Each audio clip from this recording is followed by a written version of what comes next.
Hello everybody and welcome to PMPL South Asia Championship. After a break of 3 days, we are once again back with some more action and more intensified action in this grand finale day 1. This is your host Essen, with me is Shadow once again. Welcome Shadow to the desk and just share your expectations for the whole day. Well, I'm expecting a lot of action because certainly the teams, they are going to deliver the best of a performance. In the previous rounds we did saw few of the teams were hiding those strategies, but now it's the time for that championship trophy. So they're not going to hide, they're not going to shy away from the fight. So it's going to be a fun day. It's gonna be a one heck of a fun day, and also some intense actions. Some of those strategies that most of these teams didn't unveil previously in the league stages. So finale will be a kind of a different, I would say, ride for all of the audiences out there, and also for all of the teams, because they will be expecting something that is unexpected from their oppositions. But let's have a quick look at the prize pool. It's $150,000, and looking at the winner will get the big money in the bank, $26,000. Second place runner-up will get $20,000. Third will get $14,000. Rest of the distribution is on your screen, guys. And even though the teams that couldn't make it to the finals will get something for themselves, like $1,000 or something. But let's have a quick look at the roadmap for PMGC, PUBG Mobile Global Championship, guys. PMPL South Asia, Stalwart Esports made it to the league stages of PUBG Mobile Global Championship through PMGC points. Then PMPL Park, Aegon XI8 made it to the finals. And now 4 teams from South Asia Championship will try their level best to actually qualify for the league stages of PUBG Mobile Global Championship 2023. Well, certainly there's a lot of things on the stake. The prize money is there. The qualification for PMGs is also there. And what matters the most is how many points you earn. And looking at the point structure, the first place team is going to get 10 points. The second place team is going to get 6 points. Third gets 5. Fourth gets 4 points. It keeps on reducing. And 9th to 16th, they get nothing, nada, nothing at all. But the main thing is the elimination points. For every elimination, you get 1 point. And the contenders, the teams that will be competing for this championship will be DRS, Raw Officials, IHC, 4MV, T2K, a team that is very strong on Erangel, Mabetex, a team very strong on Miramar, Leo, a perfectly balanced team, and HVDC. I've heard a lot of things about HVDC, and that this is one very aggressive team. Absolutely, and Sanchir being one of the, I would say, front-end fighter for this team, has really been doing some good numbers in the league stages. So if he will be able to, carry forward this whole momentum from the league stages, it will be quite beneficial for High Voltage DC to get an early, I would say, kickstart in this finals. It's a 4 days of, sequence where 6 matches per day will be played, and 24 total chances, and you'll be able to qualify for the biggest stage of PUBG Mobile Global Championship. But let's have a quick look at a quick comparison between 2 contenders from league stages, I would say, DRS and Raw Esports. Both of these teams, they are from Nepal region, and the performance that came through from Raw Officials has been outstanding. But the only thing that was keeping DRS ahead of them was their 4 chicken dinners. That was some big number. For DRS, day number 1 and day number 2 were very fantastic, and the maximum chicken dinner they got were on first 2 days. That is where DRS capitalized. On the other side, Raw Officials, they're also a very aggressive team, having a lot of finish points, but little they need to focus on those placement points as well, because that is where they lack, and that's why we saw DRS being on the top. Otherwise, Raw Officials, lineup changes, we can witness roster changes also happening in this team, and I think this is working fantastic for this team. So far, it's working fantastic, and I can see the confidence PubgM and Sky, brought forward for the team is quite commendable. And the reason why Raw Official are bringing on these kind of performances is their, a team synergy, and the way these guys play together is really, I would say, appreciable. But anyhow, guys, DRS on the other side, they look like they're pretty focused on, getting qualified for the global championship for the second time around. But Raw Officials on the other side, the way they played during the South Asia PMPL and now in the league stages of PMPL South Asia Championship is really threatening the rest of the lobby to actually, take one of the slots away from their hands, because as we saw in a previous graphic, guys, it's just 4 slots available for the PUBG Mobile Global Championship. So you have to make it to the top 4 at least to, make sure that you qualify there and enjoy that global stage where, everything is on stake. Your pride is on stake, your region's, pride, and at the same time, you are in front of the whole PUBG Mobile Global Esports fan base, because they are really looking forward what you bring onto that competition. So you have to be, prepared, and at the same time, you have to show your skill there, because at the end of the day, it's all about getting renown on the global stage. Well, definitely everyone wants to perform at the global stage, but comparing the stats of 4MV and EganXI8, 4MV definitely a Mongolian team. They have been having a fantastic run in the spring season as well. This time also the stats look pretty better as compared to EganXI8, because the elimination points, the finish points, everything was perfect for 4MV. One thing that makes this team very strong, is the usage of utilities. The way this team uses their grenades, molotovs, every time the perfect projectile is there. That is something very strong about 4MV. On the other side, EganXI8, a team that qualified from the Pakistan region, known for their aggression, and mind you, they both share the same drop location in the map of Erangel. Yeah, they do, and it's been kind of a back and forth happening between both these teams, and still the fan back home and also fans in Mongolia are looking forward to this fight in the finales as well.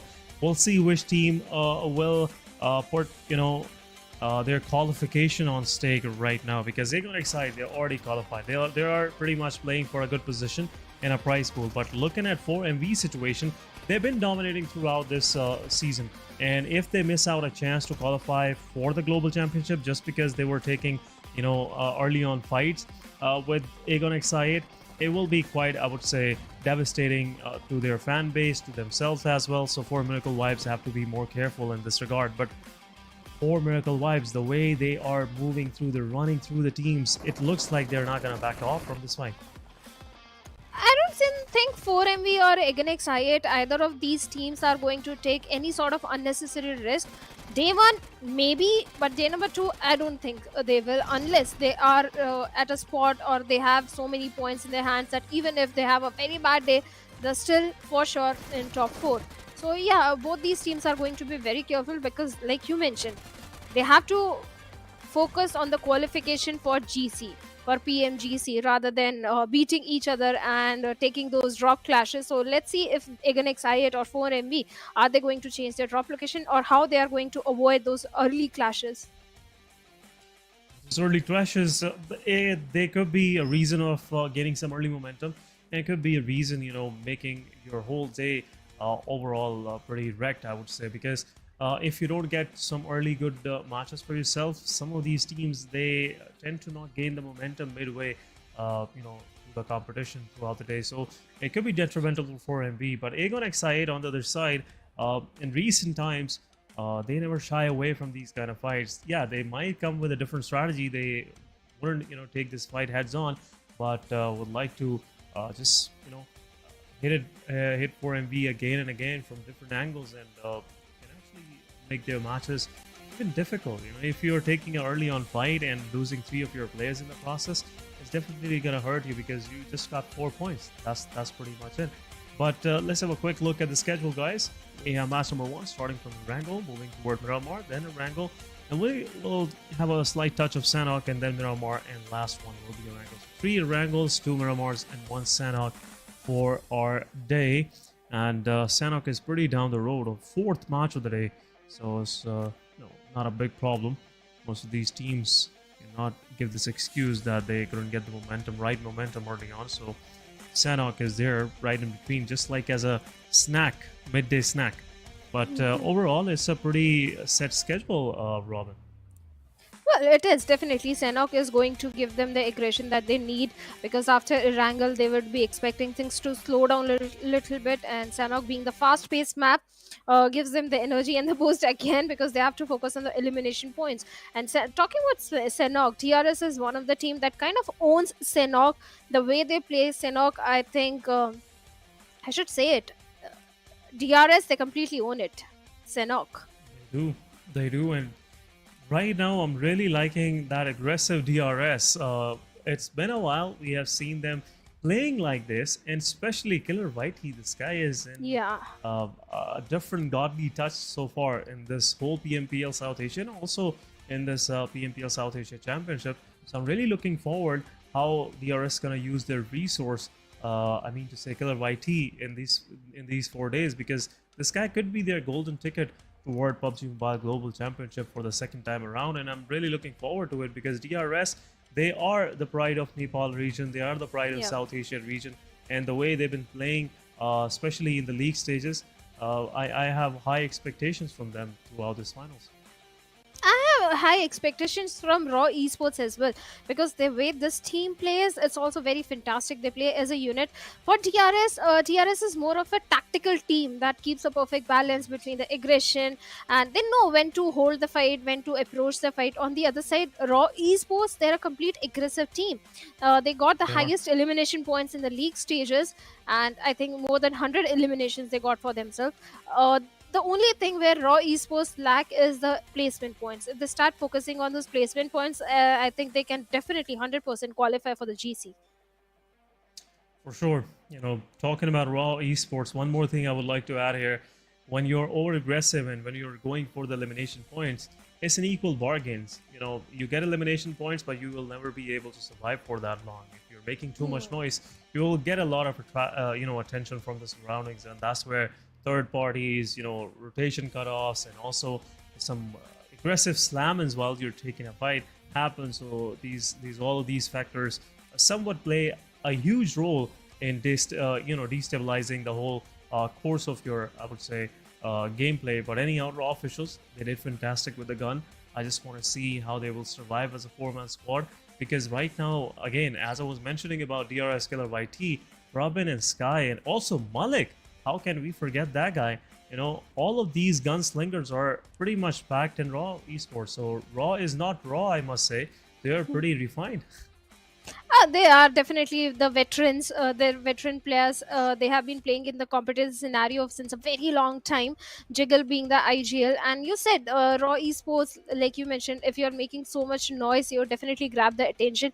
But that's the beauty of Raw Esports. Jiggle knows exactly where to place all the four players, which areas to hold on to. The rotations are so beautiful. That is how Raw Esports, they are able to dominate every single time. And Sky being the entry fragger, the way he brings the entry, the way he initiates the fight, I think that's something Raw Esports is doing fantastic for now. But talking about the very first game, the map of Erangel, where the Bluebird is going to hit the sky, let's see where the flight path is going from. Yes, flight path, looking at this overall first match, we are starting somewhere close to Severny and going down south toward Primoz. That's what the trajectory tells, and most of the eastern part of the map is out of reach, in my opinion. Prison, Milta City, Milta Power, Novo Ripnoy.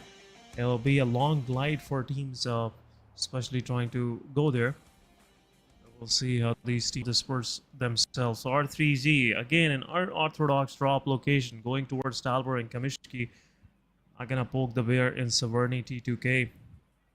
The big guns, they are pretty much situated there. One of the players of T2K is somewhere dropping outside the city, just to keep an eye on the intruders, anyone trying to play fancy here. But T2K, pretty much spread it out. Mabetex going north Georgia Pole and some parts of Zarki. And 52 Esports, once again, they might go against Mabetex in a fight, because both of these teams try to claim the same location, North Georgia Pole. It's a big city, big town. It can accommodate 2 to 3 teams, but again, it's all about putting your name on the board, and most of these teams tend to go for early on fights. But looking at the first play area, looks like the plane path really did the justice with all of these teams. Most of these teams will be in their, drop locations. But Aegon X8 not gonna take any fight with 4 Miracle Wives, dropping down south of Query. And one of the players from R3G, Junior, is he disconnected or something? He dropped on the southern part. I think some issue is there. Definitely, some issue is there because obviously R3G Regicide they won't have such an unorthodox split where one player is in Primorsk and the whole team is towards the side of Kameshki. Maybe some issue is there with the. I hope all the tech things are fine. And speaking of other teams, we were talking a lot about Raw Esports. Even in the circle, Raw Esports are definitely having a very good advantage. The circle is favoring them. One of the team that is known for the aggression in the map of Erangel is T2K. They like dropping in towards the side of Sivoni, and this time also the circle is favoring the drop location. Even the rotations, even if the circle takes a sudden shift, I don't think T2K is going to face too many obstacles in their journey towards the circle. And not much of a problem for teams up down south, I would say. You can choose entering somewhere close to farm, going through Pachenki, then ending up in Watertown. Most of the area is pretty much vacant. For the first time throughout this South Asia Championship, Raw officials, they have dropped close to school and Rozhok. Again, a very centralized position drop-off. I really like the strategy coming from the side of Raw officials because they tend to drop somewhere mid-map, even though in Miramar, they like to drop in Picado, even though it's one of the hottest drop location, and most of these teams will have their mouth watering whenever they just imagine about the loot in Picado, especially in the casino building and the arena. So almost for a whole team, the loot is pretty much available. So yeah, still Raw officials, they're not backing off from their drop location. So that's a good strategy. Even though wherever the circle is, first circle, second circle, if you are center of the map, you will find a way in. And most of the time, you are pretty lucky that you are somewhat on the edges of the circle. But anyhow, looking at the situation, one of the players from R3G Junior, as he was disconnected a while ago, and he is back in the server, but he's keeping himself pretty low just to avoid any sort of early casualties happening toward him or his team. We'll see how he will maneuver throughout this match. Excited. Speaking of this team in the league plays, they were placed on the 12th spot. They did manage to get 2 chicken dinners, and every single time they did have very high finish, have very high fragging game. So yes, it's one of those aggressive team, but right now they have changed their drop location, like you pointed out, for all the good reasons, because early drop clashes never help anyone, and that's a mature decision coming from the side of the IGL of Exide. But Regicide Junior, still in a very tricky spot, and so are the players of Rio Esports, because I can see the players of Stalwart Esports, they are traversing nearby. And one major change that I witnessed in the gameplay of Stalwart Esports this time is now they are playing for the center. As compared to the spring season, this time they are playing for the center. There is a lot of change in the gameplay of Stalwart Esports. They are a little cautious. Previously, they used to just go all gun blazing into the fights, going for the elimination point. But this time, there is a little bit of the hold in the way Stalwarts are approaching the fight. But right now, action, you need to be very careful as T2K Chain comes in with guns blazing. M416, little 1 HP left onto him. Love also still holding onto the compound, and Stalwart Esports nice goes work. down. Love with a D-base takes him down instantly. Yeah, one more to go. Love once again showing some immense amount of love toward the players of Stalwart Esports, but T2K, they're late to the party, and Stalwart Esports, they lost 3 of their players. Now last one standing, he is on the upper story, and for Short Shadow, it will be an end to the players of Stalwart Esports. Last man standing, there is a gas can in between, a shot once again dealt. T2K pushing forward. One of the players is knocked out. Jane low on HP. Once again, 3 players are down top. Really fighting back, and the last man standing of T2K is out as well. What is going on? This is what we were expecting from South Asia Championship Finals, and top clutching things out. 3 kills to his name. He was the final standing, and now his team will survive for sure. All thanks to Top's performance, top-notch performance coming from this guy. GG, Stalwart Esports with 4 early eliminations, and T2K, oh my goodness, had just one heck of a rude awakening here, Shadow. T2K, they did initiate the fight. They were able to bring down those initial frags, but like you mentioned, the way Top's clutch at the moment, when it was required, that was fantastic, without facing any sort of casualty, without getting losing out on any of those players. Stalwart Esports, they have mentioned they have easily wiped out T2K on the 16th spot, and they are already having a very good head start, 4 elimination points in their hands. Speaking of Leo Esports, they are being the king of the hills, holding on to the big Georgiapul mountain, getting a lot of information onto them. On the other side, 52 Esports already on the northern island, having a good compound to their name. Even 52 Esports also, in the league place, didn't have the fantastic run as we were expecting. They were placed on the 14th spot with 70 points. So I hope this time things have changed, because one player from the side of 52 Esports always is the last guy standing. He just needs a backup of his teammates. He does. That's been kind of, I would say, a situation for these guys. But overall, 52 Esports, this time around the hopes are high. They have traveled to Malaysia just to have a better connectivity, and we'll see how they will perform in this South Asia Championship Finals. Right now, what we just witnessed, I'm still trying to gather my thoughts around that, where T2K, they had 3 of the players from Stalwart Esports down with the shotguns, and one guy with his AR just confirmed all 3. Nice work done by Top CZ. Stalwart Esports, now we can see they are in that touch that everyone was expecting from them for this South Asia Championship Finals. We'll see how they will continue this momentum. But on our screen we have another Rising Stars, Pakistan region, 7th element. And pretty good, and actually every been on a watch out for these guys, the way they performed during PMPL Pakistan. No, not a dream run for them so far in the South Asia Championship. We'll see how they gonna take care of this matter. But Circle's shift, Shadow. Circle has shifted even down south, and I was expecting something close to shooting range or something, but now it's going toward Ruins. But in the kill feed, IHC takes one of the players down. The star player from Stalwart Esports, Top ZZ, is knocked out. Well, Stalwarts were trying to move inside the circle from the northwestern side. That is where the players of IHC are also there. And Tops, well, he was taken down during the rotation. Now Stalwarts are left with only 3 players. Let's see how NZ is going to retaliate, as the players of IHC, they are not engaging in a fight. After getting 1 elimination points, they are already rotating away and backing off from that fight. A good decision on their part, because they are not in the best of the spot. But look at the flank angle that has been created by Godless over there. With those mini tap shots, he's able to take hefty HP out of one player of Stalwarts, and that was Icy. Now Stalwarts are still in a tricky spot, and so are the players of Mabetex and 52 Esports, as Choto with that vehicle is trying to lure the players out, getting the information from the backline. Asan was trying to lob those grenades, but no connection whatsoever.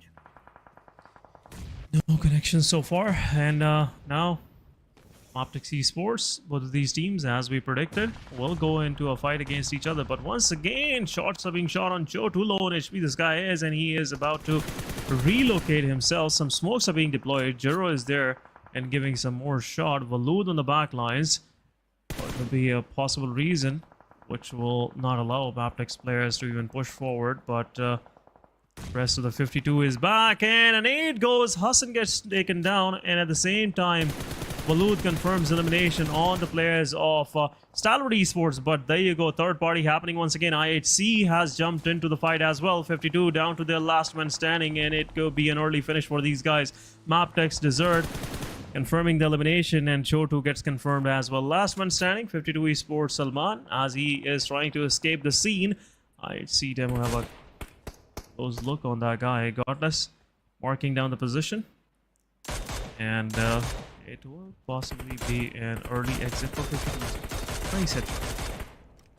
Salman is trying his level best. The soft cover is definitely there, but Godless, being the relentless one with that many, is still trying to finish him off. And look at that, demo is also there. And Salman, oh poor boy, trying to swim his way and make it inside the safety of the circle, but the blue is not going to spare him at all. He's at the mercy of the blue right now. One side is Demo, Oh, 52 esports. I don't think they can make it inside the safety of the circle. They can survive. It's almost the end for them because even if Salman makes it on the other side, Alex is waiting for him. Look at the position of IHC Alex. Yeah, it's a difficult, you know, situation for him to take care of. But blue zone is there as well, so there is a slight chance IHC might leave him alone. But as he is in the water, someone have to wait on the shorelines with the towel. So yeah, Alex is there waiting anxiously for this guy to step out, and so we can give him a quick rinse, you know. But anyhow, IHC, they have backed off. They have realized might be someone else, and this time pull up on their back, so it will be a difficult situation for them as well. But rest of the teams, as I can see, are now gathering toward the center, and it is somewhere around close to the southern side of Watertown. But Aegon XI, they are being pushed by IHC. One of the players knocked out. As the guy was isolated, IQ will get flushed out, and Aegon is down to 3-man Ordeon. I love the way how IHC is approaching this game. The minute they find a knock or a confirmation onto a single player, they rotate away and they prioritize the circle. They have the one of the good spot inside the circle right now. They are playing edge to edge. And speaking of other team, DRS, they are on the complete eastern end of the circle. And pretty much clear pathway they are going to find for themselves. But right now in ruins, things are heating up as Stalwarts, IHC, XIA, three teams are holding onto the territory where XIA, they do have a position advantage, but not so much. Alex with that M416 is still trying to pep a few bullets in their direction. And I can see the players of Mabetex also in the close proximity. So this area is pretty much congested on the other side. Eastern end is entirely in the control of DRS. Yep, eastern side. DRS is the only one there. They rotated late, and now they have the total control of southern part of Rozhok. R3G could possibly be their next target. But right in the center, we can see raw officials, and they could possibly be favored by this next circle shift, as they are now. Circle has shifted up north, and raw officials, Stalwart Esports, Aegon XI, 4 of these teams, including 7th Element, they are inside this third phase. Not to worry about anything, but right now IHC still eyeing for rest of the 3 players. Strategy might come toward the players of Aegon XI8 anytime soon. But look at that angle created by Demo, giving some damage to the players. Pollock getting a hefty amount of damage from that far. At the same time, this location is compromised. It's on the edges, and most of these teams, Shadow, are on the northern edge. So everyone will try to take their chances on Aegon XI8, and this could be something really hard to manage for these guys. In the kill feed, SKYLIGHTZ Gaming take down Gyante DRS going into a fight early on, and they have chosen going straight inside the circle, and R3G is there as well. So it's a 3-way fight happening on the eastern edge of this side. Yeah, all these 3 teams were trying to rotate from the eastern side, but at the southern side we have the players of 4MV and even the players of Magnus, and Doc with that M416 is trying to trace Malik, but Magnus, one player already down, is not in the best of the position out there.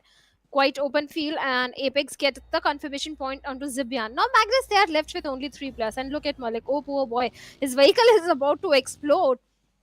But somehow they make it to the safety. Trollin with those grenades is still trying to find some opening. And even the players of DRS, they have charged onto the compound of Raw Esports, where Jiggle with those grenades is trying to find some connection and some opening. Yeah, but so far no connections fine. But in the kill feed, Play Zone takes down the knocked player of R3G. Roshan is knocked out. DRS, they are pushing. Yeah, they are defending right now this squad house right next to the Watertown, but a nade goes in from Malik, takes down Delta. Confirmation comes with the nade from Sky, and now DRS is down to 2 man standing in the close vicinity. 2 versus 2 here in the frame. Leo on the other side takes down one of the players of HIGHVOLTAGE DC, but one more utility going in, giving some good amount of chip damage to the players of DRS. But meanwhile, 52 Esports Salman, he drowns out in the water, and 52 has an early exit on 15th spot. But some more utility being thrown by these guys. 4 versus 2 it is for Raw officials. But where is the rest of the Raw? That's the big question. Some of these players are still holding pretty much deep in this city, but another nade goes in. Malik just hitting the bullseye here, and Raw is taking down DRS early on. Raw have 3 eliminations to their name and a quick fight finish on the southern part of the map. But now the major threat is there. Mabetex, they're eyeing on their location. Oh, they are keeping a close eye onto the plus of Raw Esports, but somewhere else on the map we have NBeSports also locking horns with SKYLIGHTZ and High Voltage GZ. Rogue with a DBS, still on a sliver of HP, and Alian of 7th element with a grenade, trying to take him down. Finally takes him down. Even Alian also goes down in a third party from the side of 4MV. 3 teams are locking horns with each other by High Voltage GC. They don't stand. The odds, let's just say the odds are not in the favor of High Voltage GC. But what did just happen? Did he carry the knocked player on the vehicle? Yes, he did. It's a new update, guys. If you haven't checked it out in games, go check it out. You can take your knock players with you on the vehicle, and for sure, this is quite helpful to escape any scenes where you feel like you're outnumbered already. So yeah. That's the option right there. But 7th element right now, they are in the dead center. Everyone is surrounding them right now. This could be quite overwhelming for them to take care of. But Raw officials taking another fight, knocking one of the players of Mabetex down. Mabetex pretty much stuck inside this water area. But Malik, before finishing things off, just making sure no one is there to cover the player. But now Leo's position is revealed. Probin is pretty close by, and Leo is in a utility range, in my opinion. And Esports might get one more player's knock out once again, but right now Mabetex is pretty much cornered. Shadow and I don't think so they will be able to escape this midst of Water Town. The problem with Water City is your speed. Your walking speed is pretty much slowed down. You can't go for those flank angles. It's very hard to take those 4v4 fights in the Water City. At the same time, there are so many chances of a third party happening because of the ridges that surround the Water City. Any team can come in and chime in and do a third party. But for now, Malik with the UMP45 is trying to pep a few bullets towards the side of Zero, but he's the one getting his HP taken out because of Probin. Probin having a good flank angle, but now his position has been compromised. Good cover fire was provided by his teammates. Otherwise, Probin could have been taken out pretty easily by Wally over there. On the other end of the map, we have IHC Godless also being taken down. So many fights are breaking out on the northern end and the western side of the map, where 3 teams, Leo Esports, Magnus, High Voltage GC, 7th element, they all are locking horns. Even Stalwart IC with a grenade gets a confirmation point, and looks like Magnus Esports, they have been wiped out.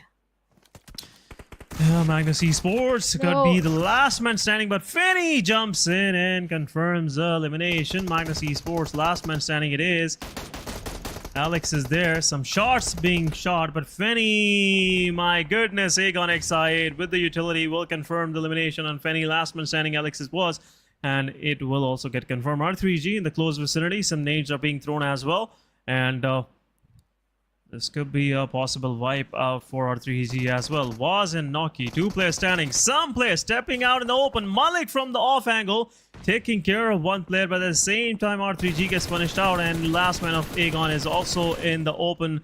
A free kill to grab, and the team Raw officials will do so, and Aegon Exide getting eliminated on 9th spot with only 4 eliminations to their name. But Mabetex, they can seize on this opportunity where Raw officials, they are pretty much focused toward another side. That's where they will be able to, pressure onto the players of Raw officials. But High Voltage GC getting eliminated, 4MV getting confirmed. Leo on the backside, backstabbing the players of 4MV as they were pretty much out in the open. And 1 player of 4MV is in the backline as spray goes in, but 4MV Dog still somewhat manages to knock the player out. And now last man standing of 4MV will be run over by this player, but he pushes in and exit the vehicle at the wrong time, and another confirmation onto the players of Leo. Leo losing players right, left, and center, and this is not going good for these guys. Last man standing of 4MV still fighting back, and Leo have no answer for this aggression. Another health kit will be popped up, and Doc will reposition himself, and as he is about to reposition himself toward this backline of this ridge, for sure he will open himself up to the players of 7th Element. But in the play zone, some casualties still happening, PubgM, as these guys are just finishing off with the last man standing of Mabetex, as he is roaming around this location. But some shotgun once again right onto the head, and Team Raw officials, after getting one of their players knocked out, will finish out Mabetex. They have some good numbers of elimination now in their backpack, Shadow. Oh, certainly they do have, in NBeSports, even they do have a good position, but not too many finish points for themselves. And Akaze still trying to find few players. SKYLIGHTZ Gaming right in front of them. Leo Esports Liquid in a close frontal battle with a player of 4MB Dog. Finally, he goes down, and with that 4MB, they have been eliminated, but Dog did put up a very good fight against Leo Esports. And even on the northern end, Raw Esports, they are having a huge split between the players, which might not work in their favor. One of the players, Sky, is in such a close proximity to the players of SKYLIGHTZ Gaming that if SKYLIGHTZ charge in, he will be taken out from the lobby pretty easily. Now 5 teams left, with Raw officials having the highest 10 defeat points like you mentioned, but still I'm worried about Sky. Yeah, he is somewhat on the back, and that might have to deal with the whole squad of SKYLIGHTZ Gaming. SKYLIGHTZ Gaming, once they have just cleared out their part of the map, now the whole northeastern side is under their control, but a dropping amongst this chaos. 7th Element and Raw officials both could be the rightful owner of this drop, as they are pretty close by to each other, but no one's gonna dare to do so. Leo, they have positioned themselves as well. This drop can serve as a quick cover for some of these players if situation arrives, but right now Raw officials, they lost one of their players. The fragger, the main fragger, Malik, as he stacked up 5 eliminations in that small amount of time. Raw officials still, after 10 eliminations in their backpack, looks quite anxious. Want to find some more, but there you go. Leo, a flanking angle, takes down one of the players from NBeSports. NBeSports, 3-man standing, and most of these teams that are surviving are having 3-man standing except 7th Element. The 7th Element is the only team with 4 players up. The rest of the teams in their nearby vicinity, everyone is surviving with 3 players. This could be something favorable to the players of 7E, but right now, Leo, they are aiming to take down players of Raw officials. Look at this strat. They are not over-aggressing, and I feel like, Shadow, Raw officials will be able to wipe out Leo as well. The approach is not that good. I'm not so sure, because both these teams, they have to prioritize the circle right now, and the way Mr. Bore of SKYLIGHTZ Gaming is lobbing his shots, peppering bullets towards the side of Raw Esports is not a good news for them. At the same time, Sky, again being in the close proximity to the players of SKYLIGHTZ, will force Mr. Boro to reposition himself. SKYLIGHTZ not a very good start, but finally Sky with a grenade takes on No Fear. And unfortunately, Leo Liquid takes on 2 players of Raw Esports. Instant confirmation coming in, and with that, Raw Esports left with only 1 player, that is going to be Sky. And Liquid, the way this guy is crawling his way, moving towards him, but 7th Element Goku Bot takes on multiple players of NBeSports. NBeSports, 2 of their players rushed in, and now Seventh Element, they knocked one of their players. The setup is pretty nice, but at the same time, Leo pushes in. Alian just fighting back. Leo pushing forward and taking one more player down. Last man standing for Seventh Element. The revive needs to happen, but Leo, two-man standing it is. One utility will do the job. T24 OP has to do it as soon as possible. But there you go. Nade goes in. T24 OP finishing things off with Leo. And now they are left with two-man standing. NBeSports, they are last man surviving, the solo survivor. SKYLIGHTZ Gaming want to go into a fight. 2 versus 2 it will be between 7th Element and SKYLIGHTZ. But SKYLIGHTZ has no clue where exactly the players are. Mafia Ninja on the back lines might be giving some, positional information. But there you go, some shots being fired. But no connection so far. A nade will go in. It could be the elimination for the players of 7E. But Divine pushing in the open. And this could possibly be a problem for these guys. 7E, they have to spread out if they want to survive. And looks like SKYLIGHTZ Gaming, there will be a slight pause in this fight for a while. 2 versus 2 it is. NBeSports Fistboy just being the audience right now.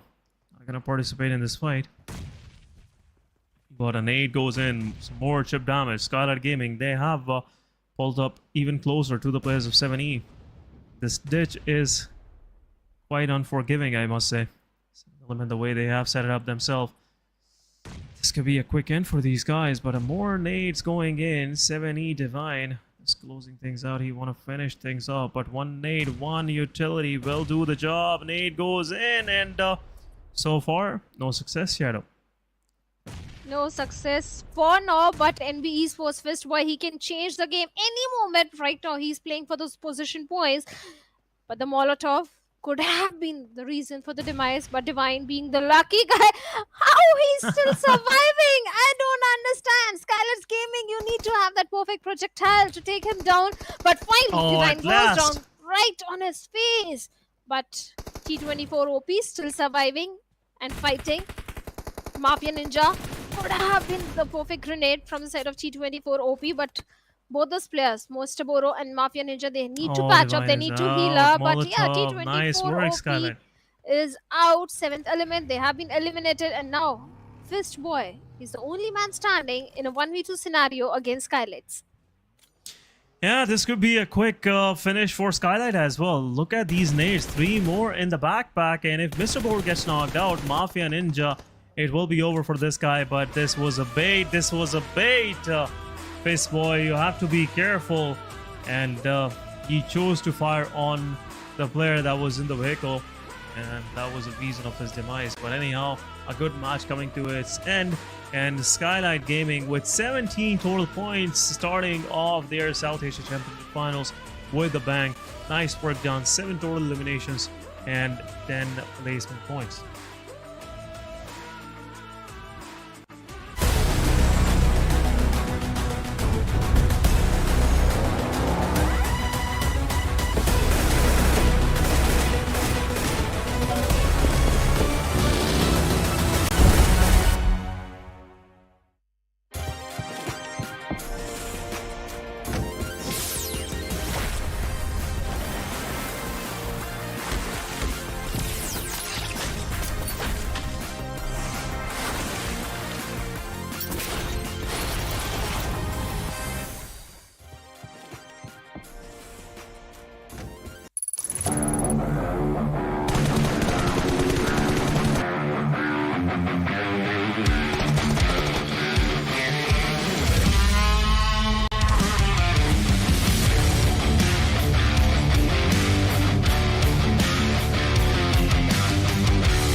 Welcome back, guys, after this short break, and you're watching South Asia Championships Grand Finals Day 1. This is your host, Essen. With me is Shadow once again on the desk.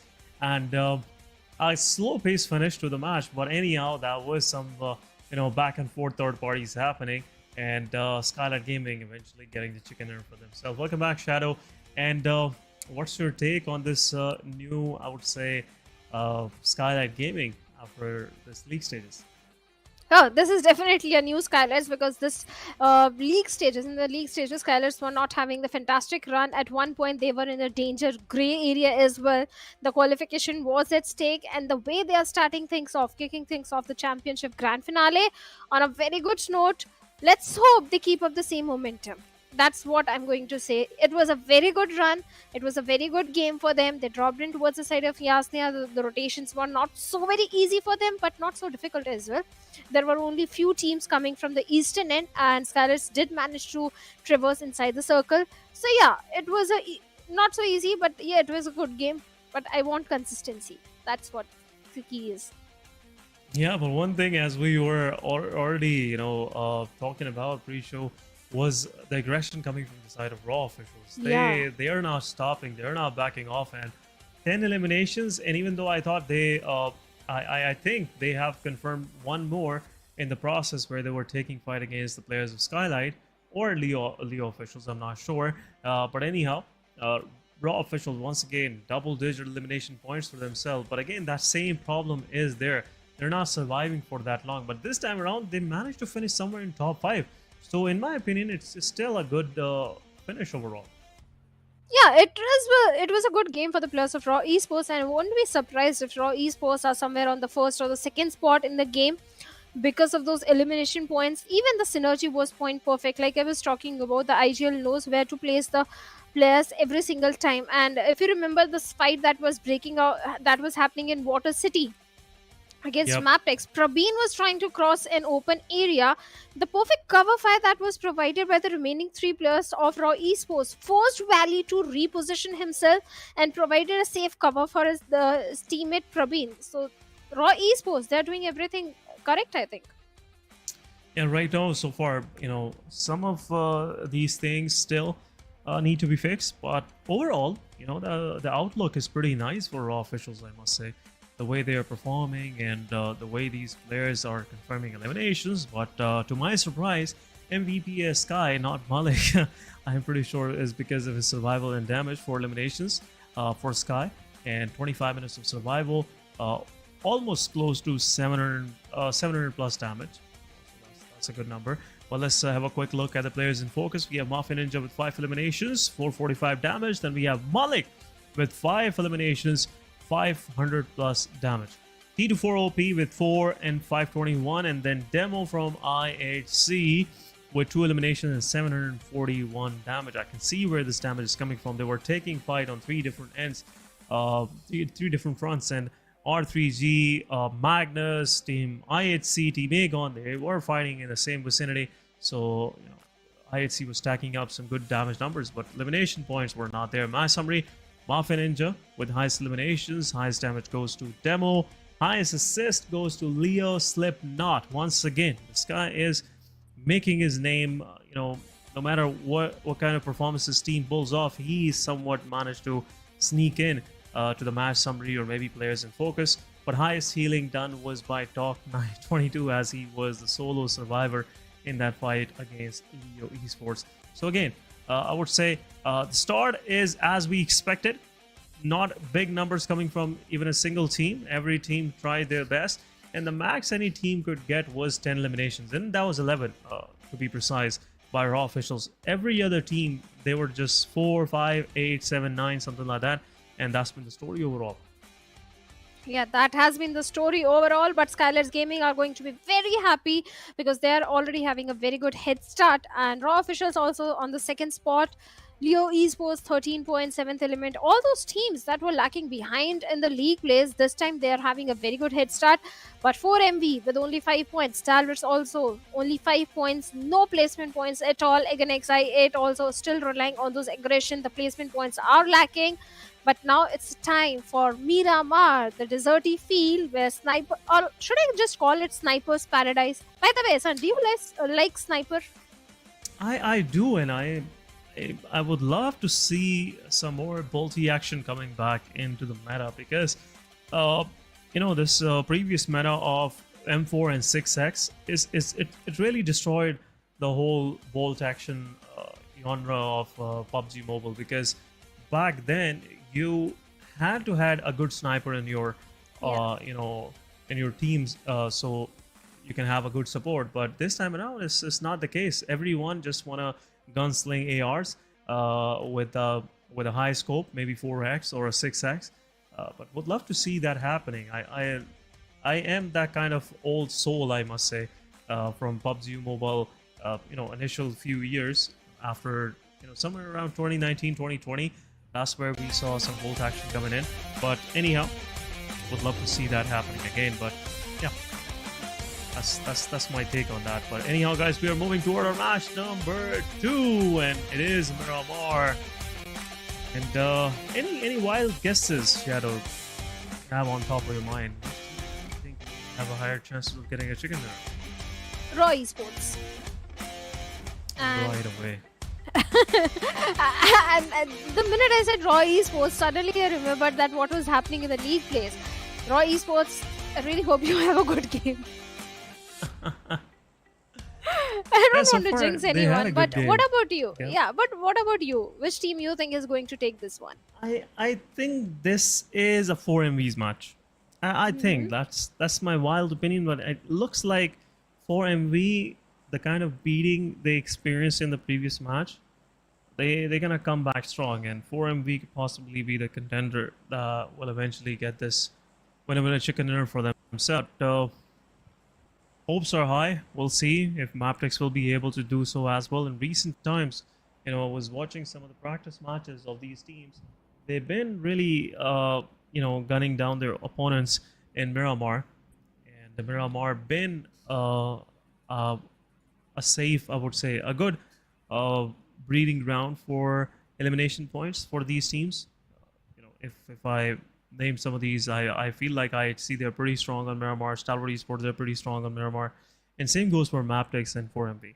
So I'm really looking forward to 4MV winning this one. But this time around, Circle is pretty much favoring once again to the playing line. Not much of the difficulty happening to the team, but most of these teams are already situated in there. NBeSports, well, they do have a good chance of getting good points in this one because they have dropped in towards the side of El Pozo. But all these teams who are on the eastern side or the southern side, the rotations are not going to be easy at all. Even the players of SKYLIGHTZ Gaming.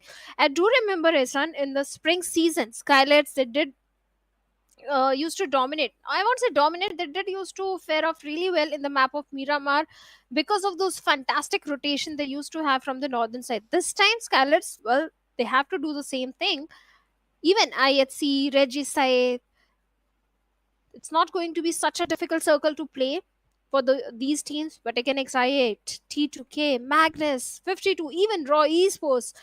Oh, it's not an easy circle at all for them, especially 7th Element. Yeah, it will not be an easy circle. They have to go through a lot of these teams. Look at the cluster on the north and the northeastern part of this very play area. It looks like 7th Element have to go through this adversity of you know, facing these teams, especially High Voltage DC, SKYLIGHTZ, and also there will be an added pressure from the back by Magnus Esports as they are right now moving toward Thorium. For sure, not going to stay there for long, but once they're done with their loot, they will be right on the backs of 7th Element. At the same time, SKYLIGHTZ Gaming will have kind of a similar threat as well from the east. But down south, R3G, they will have an easy rotation for sure. They have opted Valle de Mar this time around in the finals. Not going toward Terra Bronca and Campo Militar. It's a risky place to go. But there is no one to challenge Aegon as well. Mabetex, they have changed their drop location also toward the northern side. So nothing much happening on the southeastern side and also the total south side of the map. But most of these teams, as they have placed themselves close to Power Grid and somewhat San Martin, that's where the real fight's going to break out, in my opinion. Fights are definitely going to break out on towards the side of the House of the Boss, Hacienda del Petron.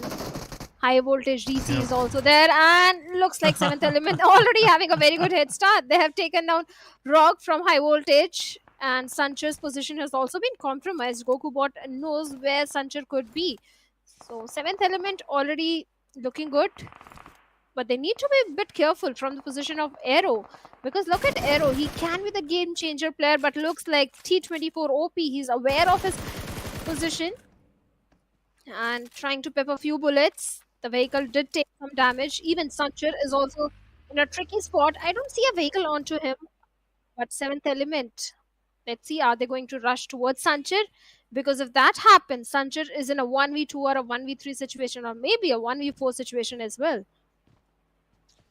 Yeah, it's a one-word situation, pretty much not in favor of this guy, but M416 to the name of a 70 Divine.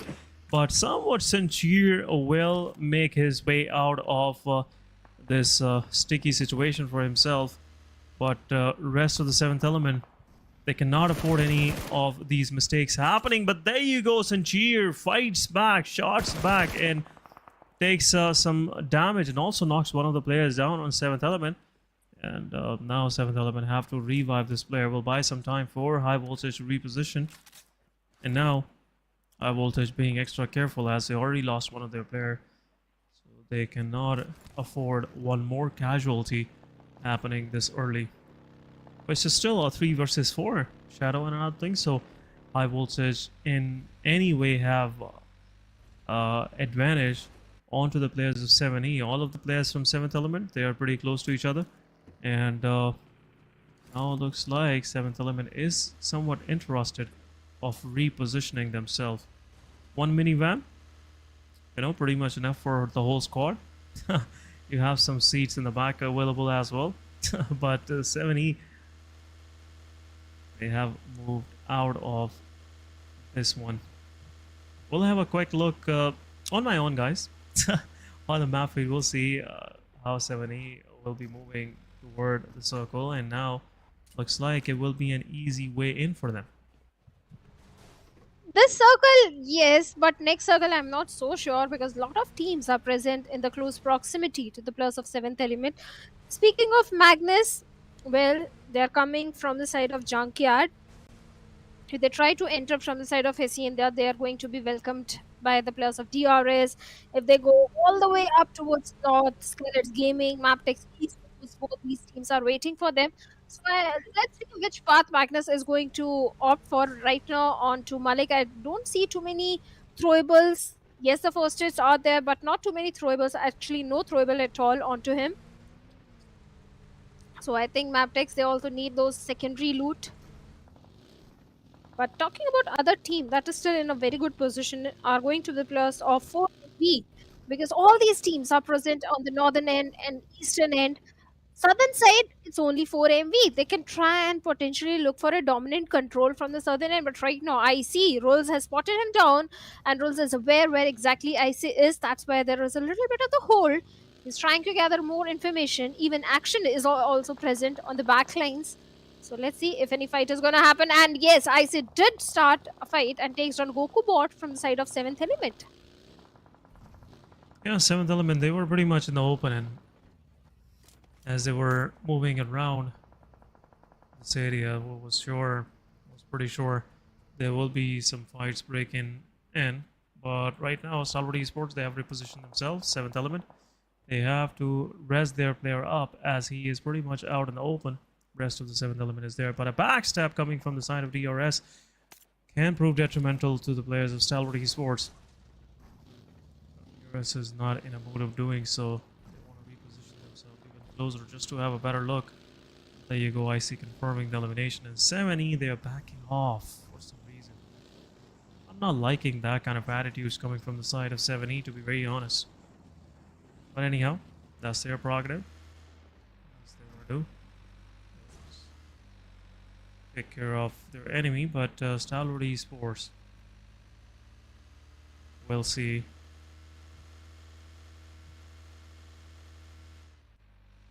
They're going to reposition themselves. Now, circle has shifted even down south toward the western edge of the circle. And now Rules OG is there, giving some shots onto the vehicle. And it has already drawn a lot of attention of this team. It has. DRS Rules being the king of the hill, Stalwarts, they need to be careful. They need to have a hard cover for themselves. Otherwise, rules with this mini tap-tap shot is definitely going to punish them. On the other side of the map, we have IHC also locking horns. I believe with the plus of, I think, 52 Esports. Actually, not 52 Esports. IHC did manage to find one knock. Let's see if they can find the confirmation point as well. Mondo and Alex both in a grenade battle. No connection whatsoever, but Mondo comes in very aggressive, takes down Alex. But Alex, primitive grenade, takes down Mondo as well. And oh goodness, let's see if any revival is going to come in. Because from the backline, Sek is still trying to pin down Godless over there as his teammate is looking for a revival. Alex still begging for help, and Fistboy comes in with that Vector and takes him down, gets the confirmation point, and easy revival for Mondo as well. A quick revival coming for Mondo as he was pretty much stuck in the open. But IHC Zeus, his position is already revealed. Sekugen prepared with a utility. And not a good angle on the players of IHC Zeus as he was trying to just cross his way from one to the second location. But Noki taking down Godless in the meanwhile. IHC, they are getting a lot of damage from two different teams. NBeSports and R3G, they're just ganging upon these guys right now. I'm not, happy for IHC. But anyhow, that's the part of the game. Fistboy confirming Godless as well. R3G's elimination is stolen. And now Zol will also bleed out. 3 quick elimination for NBeSports, and IHC is down to the last man standing. But at the same time, R3G, they didn't like that stealing, and they knocked one of the players down. But what a shot coming from the side of Akaz. R3G Noki wasn't expecting that coming his way, and also that quick. For sure, it will rattle his confidence a little bit. But Akaz, what a shot that was.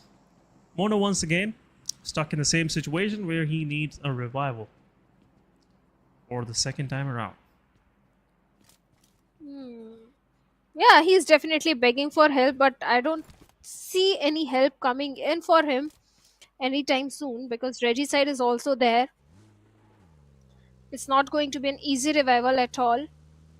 Regicide, they're playing edge to edge, and that's a good strategy for them because Regicide, not a very good league play outing for them, so they are being a little cautious, going for those position points.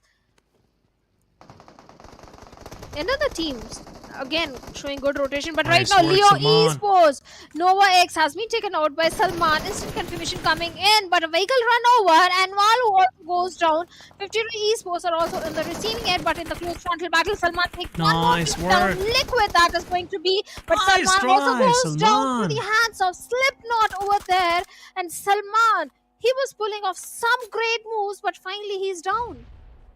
Yeah, Chotu is there for rescue, and Leo left with only 2 players. Chotu is there in the back lines, but at the kill feed, Stalwart Esports taking some, action onto the players of T2K. But now 52 Esports, they need their players to be rezzed up. But Magnus Esports comes in as well, and they confirm the elimination. Chotu taking down Yetauta, and 52 Esports confirming all of the players. Fenny finishing the last one standing. Leo, Slipknot, and now Magnus. They want some more. They have already tasted what's being served, and now 52 Esports could be in a immense amount of problem. There you go. Drawling taking down one of the players. Beyond taking down Valu, that Shodu was trying to escape. Drawling taking down Shodu as well, and now 52 Esports left with nothing. It's Hassan, the last one standing, and Hassan won't be able to survive in front of this aggression coming from the side of MGS. 3 eliminations already to the name of Magnus Esports, and Drawling even pushing forward. This guy is IGL or the Fragger? I'm still curious to know, but now Magnus Esports finishing things off, and on 14th spot, 52 Esports, they have to deal with another early exit, and 52 losing all of their players in the process. But in the kill feed, it's not stopping. Team R3G, DRS, NBeSports, all in one place, just trying to, poke each other. And looks like R3G is winning in this very moment. They have knocked one more player once again. They have. Reggie said they are safe, but on the northern air, we have the players of Mabetex, DRS, where SKYLIGHTZ is also present as Giro is trying to make his move inside the safety of the circle. DRS again playing edge to edge, but from backlines, I can see one player over there, and that was high voltage GC Aero. Instant confirmation coming on to killer YT of DRS. Now DRS left with only 3 players, but the circle takes a little bit of the southern shift, where the players of 4MV, Aganex I8, they are going to find themselves in the best of the spot, even Raw Esports. But right now, Demo having the perfect angle and line of sight. Oh my goodness! How did Demo miss those shots? How can he miss those shots? Giro finally takes him down. Oh and my god! with that, Mabetex Esports still surviving. What was that? What was that, Shadow? The question is not how he missed the shots. The question is how Giro landed those shots. As he was the one getting connected first, but outstanding work coming from this guy. But anyhow, that happiness was not that long lasting. It just right away finished as Uzum confirmed the final one for Mabetex as well. And Aegon Excite confirming these, but look at 4MV, they're still surviving up north, and now 4MV, they're just eyeing for some more frag points for themselves, confirming one onto the players of Raw Officials. Raw Officials down to 3-man standing, but at the same location, we are seeing 2 to 3 different teams. They're trying to make their way in. What a shot coming from the side of 4MV's Apex. Landing a headshot from this far. Just threading the needle, in my opinion. Exhilarated shots onto the players of SKYLIGHTZ Gaming. And now everyone wants to be in Montenuevo. Because that's where the circle is. And everyone Yes. is eyeing for the center right now. But the teams who are towards the edge, like Reggie's side, they can also have a good run. High voltage GC is still far away. But on the other side, T2K and Magnus locking horns. But Zibian has been taken down. Rick still having a very good position, where he can take down Finn, and finally he takes him Nice down with that work. M762. Malik, the only man standing in a 1v2 close frontal battle, switches to the DBS, but takes hefty damage from the side of PMPL, and finally he also goes down. Now Magnus left with only 1 player, and T2K, well, they have 3 elimination points in their pockets. Rollin trying to make a quick escape and scuttle back to the safety. Finally manages to find the safety. But T2K, a good head start, 7 elimination, but Rollin! Oh, he escaped from the clutches of T2K and walked right into the clutches of Raw Esports. And with that, Magnus, they have been eliminated on the 11th spot.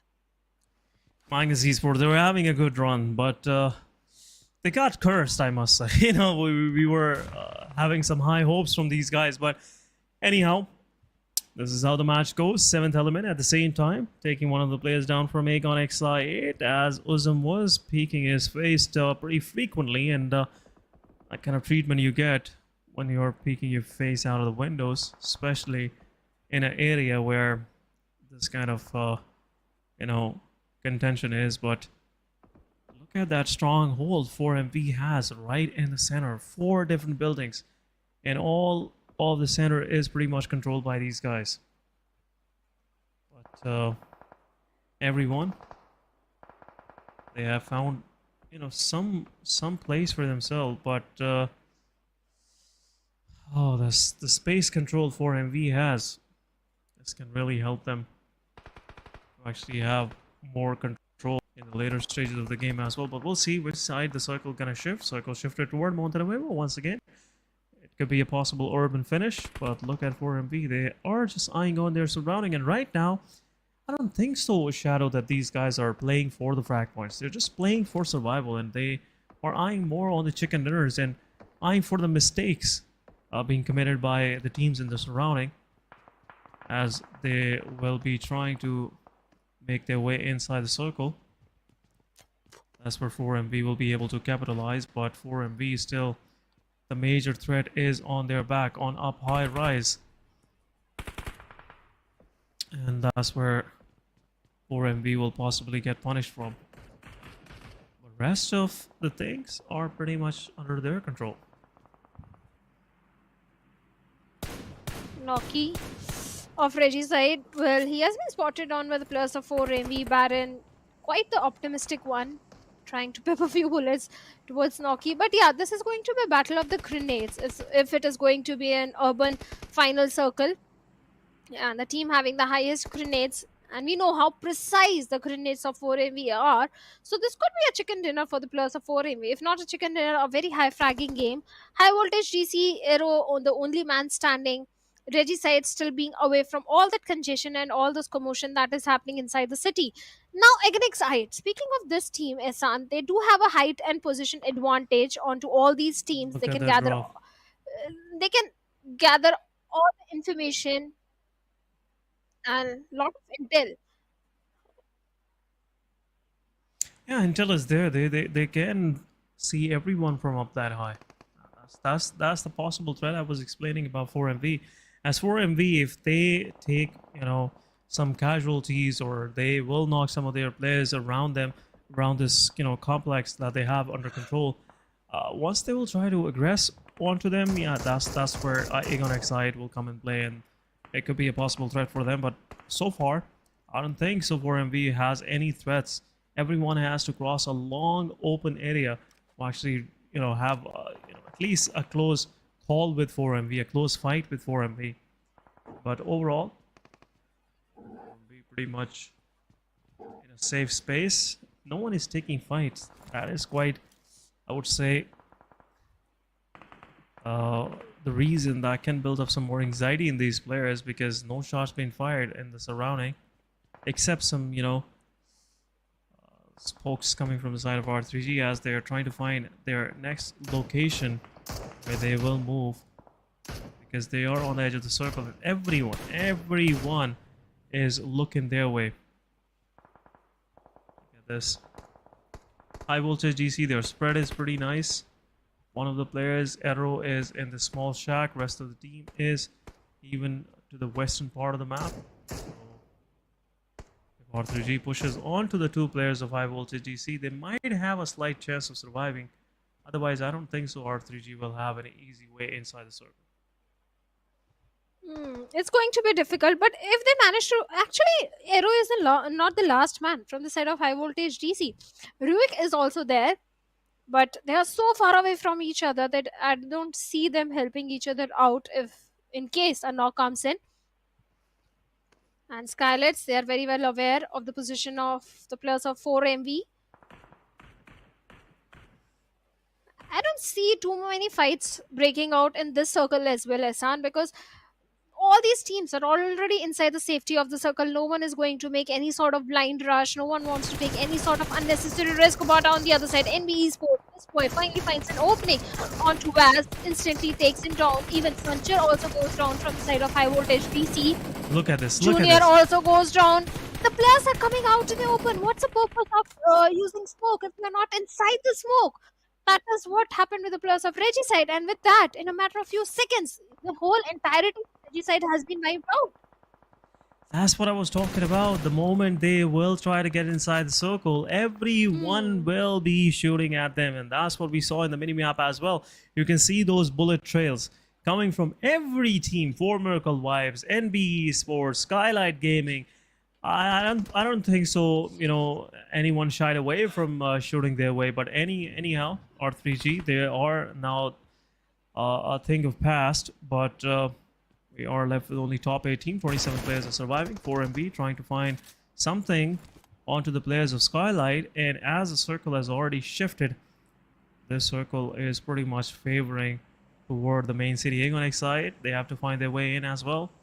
The only way I can see for them is to push on to the players of 4MV, because there is no other way they can make their way inside the circle. But anyhow, it will be a stalemate for next few seconds as well, few minutes I would say, because everyone is in a space, in a safe compound, and no one is taking any sort of risks. 7th element in DRS could be the next possible fight. And also, NBeSports and Aegon Exide could be a possible next one. That's in my opinion, but right now, looks like no one is interested to peek. No one wants to take any sort of risk. But looks like NBeSports SAC finally finds an opening, takes hefty HP out of one of the player of 7th element. Now NBeSports, yes, they do have a good compound to their name, but from the backlines against XIA, they also do have a good vision onto the players of NBs. So they have to be a little cautious, especially SAC. That's why SAC is guarding both angles. The next circle shift is going to be crucial one, because this time all the teams are not going to messing the circle. And let's see where the circle is going to go. Okay, a concentric shift coming in. 4MV being in the epicenter, Raw Esports on the periphery of the circle. Even the players of NBeSports do have a good position. But 4MV, they are in the prime spot, Ehsan, to get a winner chicken dinner for themselves. This is their game to lose. Yeah, no, this is their game to lose, and I think so. 4MV, the way they are pretty much situated inside the circle, yeah, it will be a difficult thing for them, even to control their surrounding, because they can get overwhelmed by 3 or 4 teams at the same time.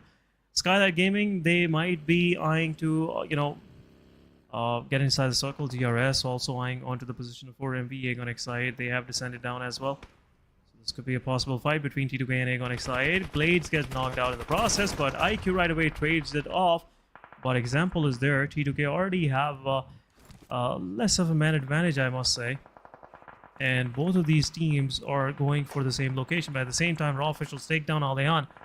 Team 7th element dealing some casualties, and at the same time 4MV, one of their players get knocked out as well. DRS Kyante, as he was trying to aggress forward, gets knocked out. DRS is on verge of elimination as well.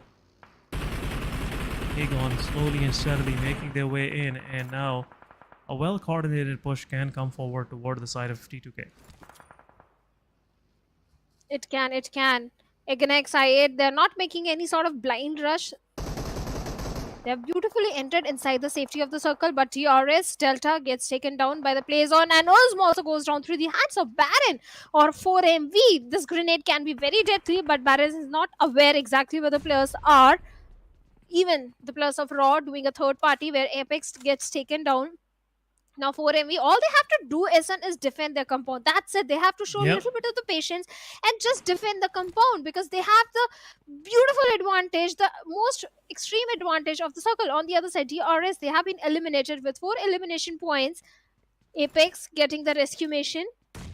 Even the players of DRS are also in a good spot. Not DRS, I'm sorry, Aegon Excited. DRS, they have been eliminated. Aegon Excited, they are in a good spot. Raw, finally, one more grenade comes in, and Apex goes down again. Yeah, once again, they have to choose their battles wisely, because this is that phase where we'll see how good 4MV is on the defense, because mostly we have seen them being pretty offensive toward the players, and their offense is, I would say, the best so far in the Southeast Championship. But this time around, they've been challenged by these surrounding teams, as everyone is trying to find their way in. But 7th element, as they were gatekeeping the players of SKYLIGHTZ Gaming, T24 OP took down 1, took down 2 players of SKYLIGHTZ, and Mr. Boru is the last one standing, and NBeSports will confirm those eliminations for sure. And the last one standing of SKYLIGHTZ, how was that possible? 4MV's Baron, he tracked down Mr. Boru as he was moving throughout this compound. But now 4MV, next thing they have to take care of is Aegon Excited, as they are now in the dead center. Aegon Excited is in a winning position. T24 OP gets knocked out once again. Akaz will confirm the elimination, and 7th element is just left with last man standing. He's the last man standing, but 4MV 5 defeat points. The circle still favoring them, and Apex goes all guns blazing, but Divine takes him down. And with that 7th element, they have been eliminated. Valiant effort from the side of Divine, but perfect cover fire that came from the players of 4MV. 2 players down, easy rescue mission should be coming in, but again XIA, the opportunistic one, are still waiting. Yeah, they are cooking 4 grenades. The entirety of 4MV can be wiped out. But NBeSports also trying to make their way inside the safety of the circle. Yes, the hard cover is there. I don't see too many issues. But 4MB, they are apex in block. Look at It's them. They're ninth charging in the phase. compound of Raw Esports. They are charging in toward Raw Esports, but again, AgonXide, they have shifted their attention toward the players of T2K as they were trying to encroach inside the circle, and now T2K is left with two men standing, Zemple and Love, as they are smoking their way in. Rig is knocked out, so for sure T2K won't have much of the time left to rest their player, and T2K have to aggress forward. But 5 teams surviving in the 9th phase. We have still 18 players in the play. That's the beauty of urban circles. But now, Rig gets confirmed. IQ confirming the elimination. T2K left with 2 players. Some more shots being shot onto the players of T2K. Example, getting thrashed by Blade. And at the same time, Uzum takes down one of the players from NBeSports. And a nade from Falak takes down Raw official Sky. What is happening? AgonXI taking fights on 4 different ends, and on 4 different ends, they are dealing casualties on their opposition. But 4MV, they've been keeping themselves low, and they want to strike on the right time when the iron is hot, so they can shape this situation accordingly. But Malik slowly and steadily pushing forward. They have to push onto the players of 4MV, and 8 goes in. Low HP player it is. One more shot. 4MV, a third party happening as well. 4MV lost, knocked one of their players out, but at the same time, AgonXI8, they got one of their players knocked out from the side of T2K. 2 of the players from Agon are down. NBeSports, they are pushing forward, and 8 goes in. 4MV down to last 2 players. AgonXI also remaining with 2 players. Blue Zone is pressuring, and now NBeSports Mondo is there to take a 1v1, but as he was trying to give a drop shot, 4MV Baron taking 1, taking 2 down. 4MV, they are marching through. Last man standing for 4MV in the mix. Baron low on HP will get knocked out as well, but will confirm the entirety of NBeSports. 4MV still surviving. 2 versus 2 it is, but shots being dealt. Uzum is there. Survival, and AgonXI8 wins the winner chicken dinner for themselves. Match number 2 goes to AgonXI8. 4MV, they were so close to grab the chicken dinner, but alas, there was no time left, and Agon was there with the plans. Nice work done. 11 total eliminations and 21 total points. Winner chicken dinner for AgonXI8. Well, beautifully played, and they have got 21 points, and the overall ranking, they stand at the top. Right on top.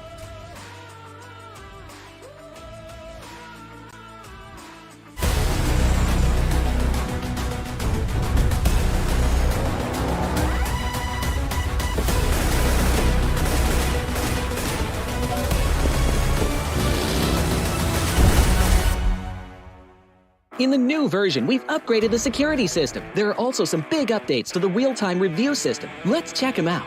In this update, investigators can use the Eagle system to review suspicious players in real time during matches. Cheaters no longer have anywhere to hide as the investigators' vigilant eyes keep them at bay. If a player is caught violating the rules, investigators can report it in real time via the Eagle system. Once a player violation is confirmed, the PUBG Mobile security team will promptly impose penalties to maintain a fair gaming environment. Concurrently, we've added a new damage distribution chart and icons to the video progress bar to assist investigators in making more precise judgments. In this update, we've also added a bullet trajectory display, grenade trajectory display, and an unobstructed 360-degree view of the target to make it easier for investigators to make judgments when reviewing. If you have any questions about this update, please feel free to leave a comment. See you next time.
Welcome back, guys. After the short break, PMPL South Asia finals fall are undergoing right now. Match 2 just finished, and we are pretty much set with another champion team, and that is PMPL's Pakistan champion Erangel with a nice chicken dinner, 21 total point to their name.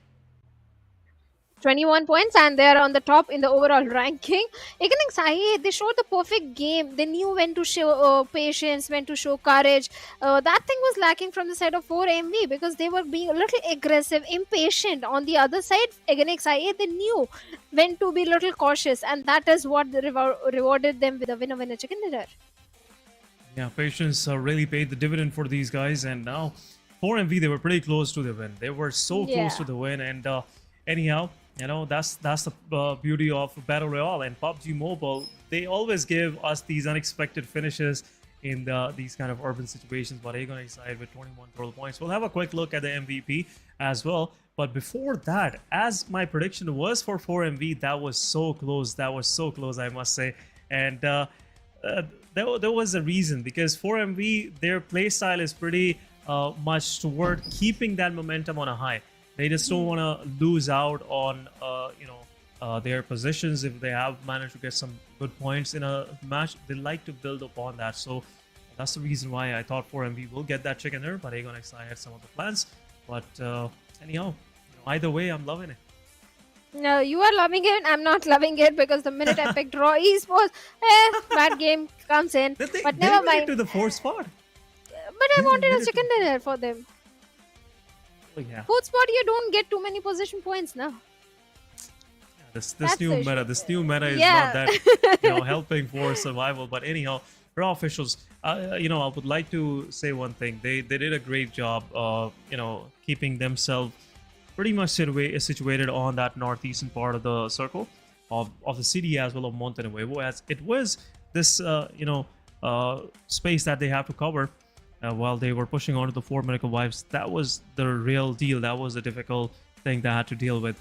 But anyhow, MVP is on our screen, guys. 6 elimination for Baron. Nice work done. Just finished the whole the squad of NBeSports, as NB had some early successes on these guys. But Baron really fighting back and making sure that NBeSports don't get much of the grounding. But anyhow, players in focus, we have IQ with 4 eliminations, with 3, Sept from NBeSports with 3, and Rig with 3 from T2K, as T2K was also part of that whole fight where 4 Miracle Wives, NBeSports, Raw officials, HIGHVOLTAGE, everyone was battling to be in the center of the circle, because it was already too late. That was the death circle for everyone. But match ranking it is, guys. 4MV with 17 total points. Nice work done by them as well. Yeah, 17 points and too many eliminations again. NBeSports this time, they also did really well. 14 total points to their name. T2K also with 11 points. Raw on the 5th spot with 6 points, but DRS only 5 points. Leo Esports, IHC, Regicide, this time they didn't had a very good game with 0 points. They are right at the bottom. Mabetex Esports with only 1 single point. HIGHVOLTAGE GC, only 2 players left. That too, a very big, huge split coming in from them, rewarded only a single point. But now it's time for Erangel again. And I'll ask you, our producer is not asking your son, what's your prediction for Erangel? It will be a DRS game. I can tell you. This will be a DRS game. DRS had enough. 2 matches. They were just, they were just trying to find some momentum in first 2 matches. But unfortunately, they couldn't find much. But now this could be that match where they would like to make a comeback. And another, as you were talking about Raw officials, I think Raw officials will make it a top 3. We'll see. I won't say anything about Raw Esports, because whenever it's Erangel, T2K. I want a T2K chicken dinner this time. T2K, a nice choice once again. Yeah. You're learning the prediction game pretty quick, I must say, in this South Asia Championship. You've been picking those teams that are so good in the final circles, even though they like to play for slight, survival and some cracks as a third-party team, like to participate in third parties. But yeah, T2K is a good choice. But I will go with DRS. We'll see how that thing will work. But guys, match number 3 it is, and Erangel for PMPL South Asia 2023 Championship Fall it is, and top 4 teams that will end up in the South Asia Championship will go for the Global Championship this year. So the stakes are pretty high. That's the reason why we're seeing these kind of matches. But anyhow, plane line starting from Savarni, going down Primas. Pretty similar plane line, if I'm not wrong, Shadow, just like the first match. Yeah, pretty similar. Most of the majority of the cities are easily glidable. Even Stalwarts won't face too many issues in going towards the side of Novoripnoi. SKYLIGHTZ in the previous Erangel, they got a chicken dinner for themselves. And Yasna has been their home ground since a very long time. So flight path is decent, Isan, but the first circle. Let's see where the first circle is going to be, because in the previous one, I think it was towards the northwestern side. But which is your Yeah. favorite circle to cast? In my opinion, Yasnaya, Stalbor, Mansion, Shelter, School, Rozhok, Potato Hill, these are the areas that I like the most because you don't have much of the compounds available. So every team have to find those ridges or those dips. So it makes it more interesting. But this time around, the plans for the circles are pretty different. And it's kind of an opposite circle to the first one. But Uh-oh. as we were talking about DRS might lose their IGL early on as he is trying to dodge two different vehicles, but Skylight Gaming, rest of the Skylight Gaming came in with a supercar, so you cannot dodge a supercar for sure. The speed is immense, and DRS lost one of their players. Not a nice pick from my side, but yeah, anyhow, still DRS is 3 months standing. The chances are pretty would say good that DRS will make it to the top positions. Chicken dinner, that will be a difficult question now. But anyhow, Skylight Gaming once again trying to find some early momentum for themselves. And now they have the entirety of Yasnaya to their name. Nice work done by Skylight Gaming early on. But what was even DRS thinking? I don't think so. DRS like to drop this part of the map. They dropped on the wrong location and got the right treatment for that and lost one of their players. But anyhow, looking at the circle situation, everyone is trying to converge down south toward Ferry Pier and Quadi. That circle is more converged toward that side. And also, some part around 40% of the Sosnova Community Island is inside the circle as well, which is making somewhat this match slightly more interesting. Love to see a bridge camp for 4MV. Let's see if the bridge camp is going to be there, because I have seen Magnus do that time and time again. But speaking of DRS, well, SN Rules was just going for the vehicle. It was a vehicle contestation that we tend to see in these kind of circles. And SKYLIGHTZ Gaming, they were the faster ones to land. They got the vehicle and Rules was just an unlucky guy at the wrong spot, nothing else. But DRS, again going towards the side of Milta, NBeSports and Shelter. Talking about IHC also, not a good day so far for them. They are also looking for good points. Right now they are in the city of the Georgopol, the hospital area. That is where they like to go in. But the problem is how they'll move inside the circle, because if they move from the shorelines, complete western shorelines, that is where we are going to see the players of Stalwarts, a change in drop location coming in from their side. Stalwarts, yes, the split is there, but still a good position for them. In fact, in this circle, I think Stalwarts are placed perfectly.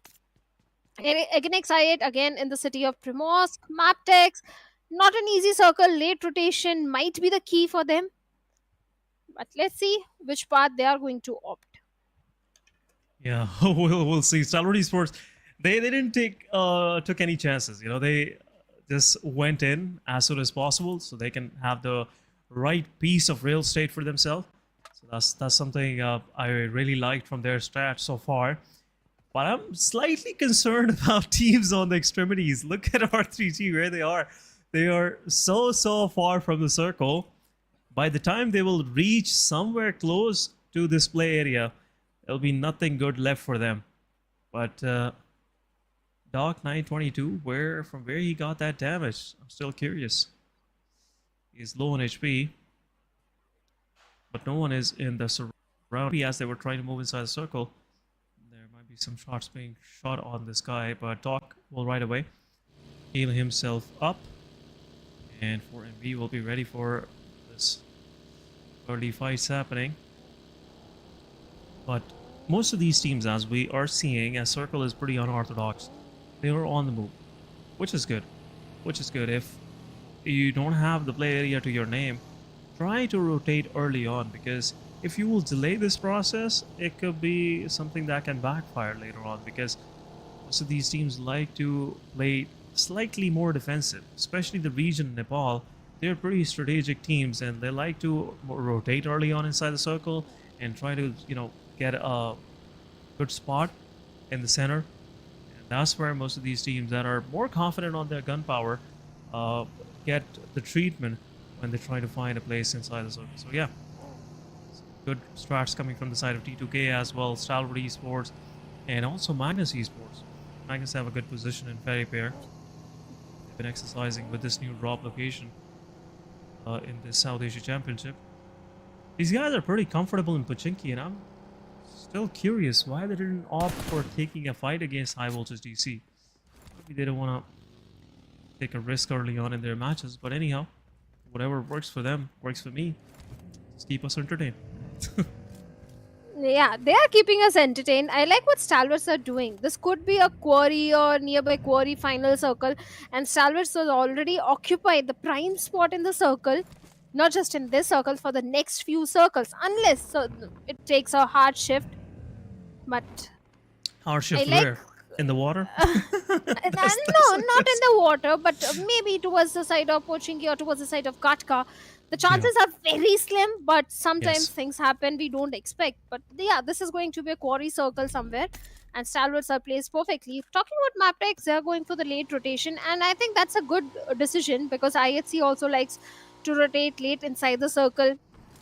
That's a good information that Mabetex is having, but finally, they are moving inside. Let's see. I think they're going to opt for a very long rotation. Will they? I think so, as they're eyeing toward the western bridge of Georgia Pole. Looks like the rotation path they're going to choose is the extreme western route that goes straight down toward Primosk. So that could be their best bet, in my opinion, because IHC, they would like to go slightly up toward the Mount Everest, and then eyeing somewhere down toward Gatka and those locations. But there you go, as I was talking about, Mabetex, what they're gonna choose. Desert just roaming around and finds a way in. The rest of the Mabetex, they will be extra careful now, and Desert has make his way inside the circle. No threat whatsoever from there forward, but rest of the Mabetex, what are they even thinking? And look at this hardship. Look at this hardship. We were talking about the hardships, and it went straight toward the waters and rest of the military island. Everyone is in immense amount of dangers now, because 4MV, look at them. They have just moved right close to the bridge, and they will be gatekeeping everyone that will try to make their way in. And looks like that's the plan, Magnus Esports, as they were trying to find another way inside the circle. But now Zol with the sprays, with some welcoming, I would say, guns, takes down Wally, and Mabetex losing one of their players as they were trying to find their way inside the circle. And now IHC have somewhat some success for them early on. But T2K, they knocked down action, and now T2K want to get close to Stalwart Esports. Love is there. They pushed in. Jane getting some chip damage and stop preparing a utility for the player. But Jane is in there, and a nade can go in. Love will confirm action, and Stalwart Esports losing one player early on, and rest of the Stalwart has already jumped into the fight as well. Even XMPL also makes an entry. T2K having all the players over there, but IZ's position is going to be very critical as he's cooking up a grenade. Jane could have been taken down, but survived somehow. Jane has to reposition, but Nizar goes down on the other side, and T2K having the numbers advantage. And IC do realize this is a lost cause, trying to make a quick escape, but rather choose to engage in a fight. Still fighting with the players of T2K. This grenade could be deadly. Tops buying some time. so that he can go for the rescue mission onto the fallen comrade. On the other side of the map, Nice nade once but again. good grenade again. Nirzid also goes Oh, down, no and with the way. TMP45, Tops also goes down, and T2K Esports finally having 3 eliminations. Stalwart surviving with only 1 player. He also goes down because DBS was waiting on the other end in the hands of Jane, and T2K. DBS. 4 defeat points in their favor. Stalwarts, bad things do happen, and you called for this circle, but ISC get 1 more defeat point, confirmation point onto Mabetex Leo. I did call for this circle, but I didn't know that will be, the circle shift will be that aggressive and going even further south toward the waters. Almost 50% of the circle is unplayable. Look at NBeSports Mondo, as he's not expecting any company, and you know, rest of the players from Sky, from Raw. This is what happens when you mess up your names. From Raw will have a smooth cruise inside the circle. They'll have a good spot in the circle as well for themselves. But which part are they trying to move in from? Yeah, they are moving from the extreme eastern bridge. But now Magnus Esports realized Leo is there, gatekeeping them on this ferry pier. This could be another fight, possible fight breaking in between these guys. But Magnus Esports, I'm not sure how confident these guys are taking the fight on this terrain, because it's one of the difficult places to take a fight onto. The problem is, if your players get knocked out, they will never find a way to get back into the safety. And feels like Magnus Esports have somewhat a different plan now. Moving into the circle. T2K on the backlines. A moment ago, they confirmed 4 eliminations on Stalwart Esports. So their hands are pretty set for some more fights. So we'll see how T2K will take care of Magnus and Leo Esports, as both of these teams were in a standoff. And now, nothing much happening now for these guys. But 52 Esports, as they were trying to cross through the waters, one of the fish being taken by these players. Leo on the other side also getting knocks. One of the players of Leo, Slipknot, being the victim. But 3 to 4 teams trying to find their way inside the circle. And unfortunately, no one is safe from the third parties. Wow. Wow. Can you please explain me what, sorry to cut you off, what the players of Mabetex are trying to do? Because one player I can see, he's near by ferry pier, one player was towards the side of Gatka. Finally they reunite. Yeah, and I'm happy to see that, because the unorthodox split which Mabetex was having right now, I couldn't understand what they were. Okay, maybe they were trying to collect those post-its. Oh, yeah, they are. But what was that R3G? They're flying vehicles. And now R3G, they have pushed on the solo player of IHC. Rest of the R3G is there. An aid was being prepared, and this could be a finish onto the players of R3G. But backlines are there. Rest of the IHC also pushing forward. It will be a full-fledged fight breaking between both of these teams. But Roshan gets knocked out at the same time. Noki trying to fight back, but Zol with the S12K takes down Noki, and last man standing, Junior it is. And Junior have to jump down into the water or take this fight from this very edge, but won't be able to survive for long. Some DBS shots to the face as well, and IHC confirming the entirety of R3G. 15 spot finish for R3G, not a good one, but anyhow, IHC have some good 4 points to their name. But look at this, 52 Esports they have placed themselves early on onto the military island. They have now a good spot in the circle, and they are just going out for the fishing. Everyone in the water is their possible prey. And for sure, 7th Element will pick every piece one by one. 52 Esports losing 1 more player as they're trying to find their way onto the military island, which, in my opinion, is now impossible. And even the players of High Voltage DC are trying to challenge out the 4MV. where Doc was taken out from the equation. Now 4MV left with only 3 players. The issue is if 4MV try to go a little southward, they will be welcomed by the players of Raw. If they go straight inside the circle, the way East is trying to do so, they will be welcomed by the players of 7th Element. So it's not looking very good for the players of 4MV as of now. In backlines, we have high voltage, but NBeSports also peppering few bullets toward the side of SKYLIGHTZ as they are trying to move inside the circle. No fear, Mafia Ninja on a very sliver of, not a sliver of, on a very low HP. Even the players of NBeSports, Akaze, look at his position. Fantastic position he's having. But Shot. Falak, again XI8, instantly takes Mafia Ninja down. Will be looking for the confirmation, but Rig and Trollin, a close frontal battle where the other players of Nice T2K work, are having the height advantage. Trollin takes on one player, but he also gets taken down. It was a 1v4 situation, but valiant effort from the side of Trollin. But T2K did manage to take him down. 6 elimination points in their pockets. Rig was knocked out, but he will be back.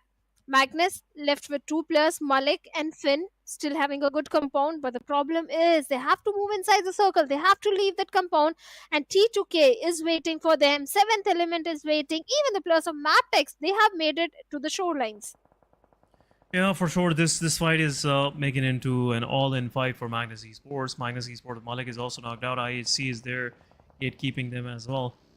So it will be a hard one for them. But High Voltage DC gets eliminated. Team 4MV's East and Apex just taking care of the whole team. And SC, meanwhile, gets eliminated as well. NBeSports Fistboy confirming the final elimination. But anyhow, T2K Love has a slight of an idea where exactly the player is. And now Blue Zone is pressuring the players of Magnus Esports. And unfortunately, they will get eliminated as well. Malik goes down to the Molotov from Jane. And at the same time, Magnus Esports last man standing will bleed out to the play zone. But T2K getting some damage, some knockouts from the side of 52 Esports as 2 of their players are still onto the same shorelines. But look at this shot from the Love as he wanted to pay some regards as he was leaving for the circle. And now 52 Esports, 2 months standing this team is, will take care of the entirety. But there you go, some damage onto the players. And at the same time, Mabetex Desert is there as well. Every team that is left with nothing and just trying to give as much as damage possibly they can give to the team that is on the main island. That's been the story. But look at this aggression coming from the side of Apex. He goes in, takes down Godless, and now IHC left with only 2 players. How did Godless not get the sound cues? Even the second one, Alex also goes down. Demo in close frontal battle finally deals with Alex, takes him down.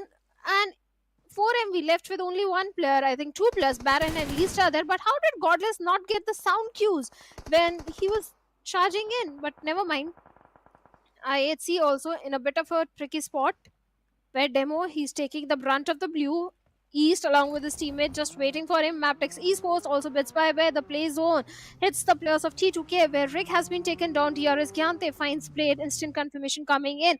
Even the players of again XI8, IQ still in the waters. Leo, they are also inside the water. Finally, they will make it to the shorelines and have a good spot for themselves. Ziol can't say he's having a good spot. Finally, he also gets taken down by East. Instant confirmation again coming in. 4ME, they're just racking up those elimination points. Yeah, 4MV, 6 elimination points for them, but they lost 2 of their players. That's the real problem. But IQ gets spotted out in the water. Aegon Excite as they were sneakily trying to cross over to the other side and trying to find their way inside the circle, getting 1 more player knocked out. But T2K, meanwhile, gets eliminated. Last one standing was T2K, and Mabetex and 52 Esports really took care of the players. IHC still inside the blue. One of the players of 52 somewhere in the waters for sure. But once 4MV will be done with this fight with IHC, Raw is on the back lines waiting for these guys. Killer YT gets his elimination points confirmed. Aegon XI8, 2 of their players are still surviving. But the real man advantage is toward the players of NBeSports, Leo, and Raw. 4-man standing it is. But NBeSports, they are in a good spot in the circle, and they're taking a total advantage of that. Oh, they are. They are definitely reaping the benefits of the circle right now. But on the other side, Leo Esports on the shorelines, having all the 4 players alive. Not too many elims. 2 elimination points just waiting for the next circle shift, if the circle is going to benefit them or not. Yetoura also keeping a close eye onto the players of 7th Element. Malik being very aware about Fistboy's position, trying to pep a few bullets, but I don't think much damage has been dished out. Raw Esports, they are playing on the edge of the circle. The only threat they have are the players of 4MB as of now, but 4MB, they don't have the numbers advantage. And East deals with the last player of IHC. IHC gets eliminated on the 7th spot with 7 elimination. Right Again, on. XI8 also gets eliminated with only 2 elims. Yeah, only 2 elimination points and 7 spot finish. I would say not as Aegon Excite was expecting, but anyhow, that's how the things goes when circle shifts toward the military island. But for MV, they lost their man advantage. That's something really bothering me right now, because they were the only team on the military island and still they lost their players. It's not the right thing to do, but anyhow, 7th Element still in the dead center. NBeSports, they have a good southern part of the map for themselves, and at the same time, Leo Yedo, as he encroached himself onto the shorelines of military island, for sure he is being watched by the players of 4MV. Everywhere it is pretty open. You know, these long ridge lines, these hillsides are the only surviving places, but somewhat Leo, they managed to bring all 4 players across to the military island. That's something, you know, quite, I would say, commendable from these guys. It is. Even Raw Esports looking fantastic, but not a single elimination up until now. DRS, this can be a good game for the players of DRS as well if they manage to find a good spot, because they are looking for a good spot towards the southern western side. If they go little north, they will find the players of Leo Esports as well. But Baron right now coming under heavy fire from the side of Sky of Raw Esports. Sky is one of the best entry fragger in the lineup of Raw Esports. The way he initiates the fight, and look again, the vehicle nice explosion one. comes in and Baron gets taken down. And Sky is looking for the confirmation, but the good news is there is a little bit of the ridge and the smoke cover, and his teammate East might go in for the rescue mission and save his life. So the confirmation point can be denied right now to Sky. But few mistakes done from the side of Baron. Not Raw, they also need to watch their backlines, because from the backlines, even the players of NBeSports can come in and punish Sky. Yeah, they can. They have this slight dip right in the center, which is really helpful for them to survive, because if someone will try to poke their faces from the horizon, for sure the players on the other side will be able to spot them. But now 7th Element, for the first time around, getting one of their players knocked out. Leo Esports, they are eyeing on that same location, so for sure 7th Element have to pull off this revive as soon as possible. But Yetaota, as he is in the open, Baron takes the opportunity and will knock out Yetaota. Now Leo Esports will be under immense amount of fire. PubgM knocks out Nova. Leo, in just a few seconds, got 2 of their players knocked out, and as we were expecting, NBeSports is now taking fight with Raw officials, and Mondo is pretty close, and a revive is happening as well, but still NBeSports have a good height advantage to their name. Yeah, they do have the height advantage. One of the player, Mondo, is in a very close proximity to the players of Raw. Those grenades have forced him to reposition. SEC is keeping a close eye even onto the players of DRS. So NBeSports, they can be in that sandwich situation where DRS, Raw, they both chime in at the same time. Akaze going for the flank angle, trying to get more information onto the players of DRS, and so is exactly what DRS is also trying to do so. The next circle shift is also going to be very critical. Delta being little away from his teammates. And 4MV, now they're also, all these teams are just waiting for the next circle shift right now. Yeah, this next circle shift will decide the fate of most of these teams on the edges, especially Raw, 7th Element, and Leo, because they can be subjected to immense amount of fire from the surroundings. DRS, 3-man standing, lost one of their players early on, but somewhat they still survived. That's quite, I would say, appreciable for these guys. 3-man standing this squad was in the first few minutes of the circle, and still they are.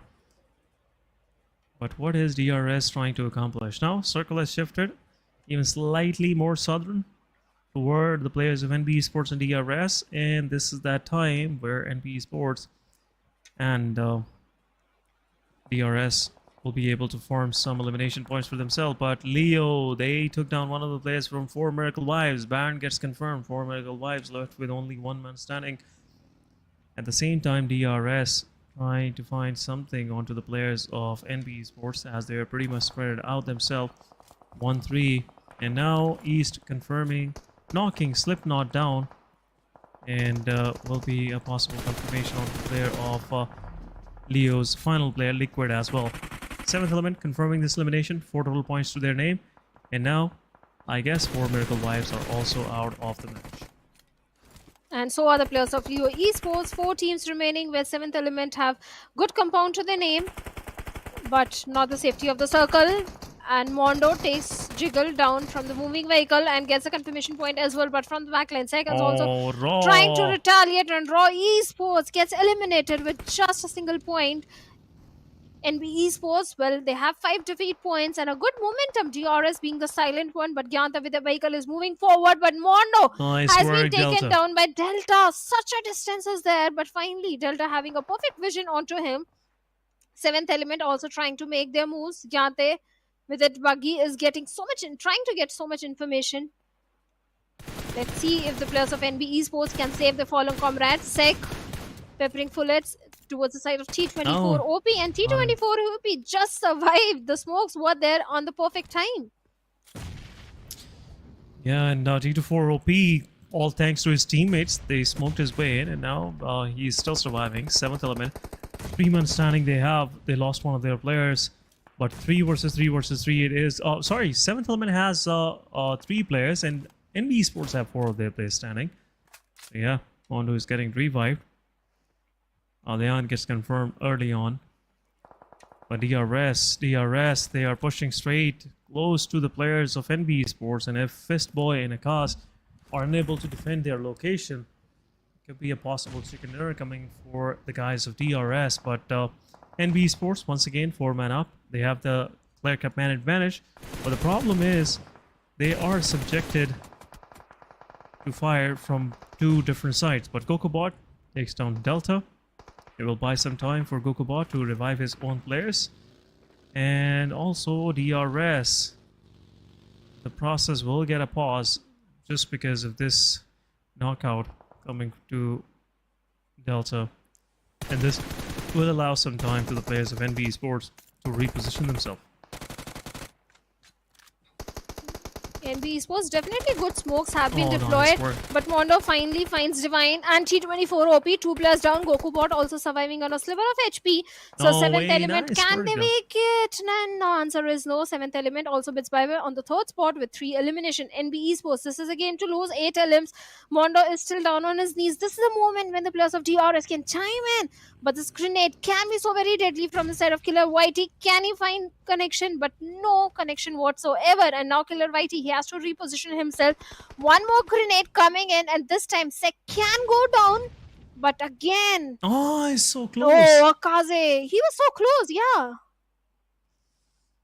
some more utility is being prepared. Killer YT has somewhat slight idea where exactly the players of NBeSports are, and now some more nades going in. Killer YT knowing the position, he tries to pick the player off, but Sekujen also close by. He healed himself. Akaz will get knocked out. Mondo is inside the center. And it could possibly be the next victim, but Sekujen throwing the nade takes down the player, but at the same time, Delta takes down Mondo. It's a 2 versus 2 once again between NBeSports and Team DRS. Delta, his position is, quite, I would say, important in the process. Sekujen might not be expecting Delta to peak, but right away, nice work done by the guys, and there you go, NBeSports clutching things off and taking this winner chicken dinners out of the hands of DRS. That was another close prediction coming from the OG caster. Essen, but anyhow, would not take spotlight away from NBeSports. NBeSports winning the chicken dinner for themselves and 21 total points to their name.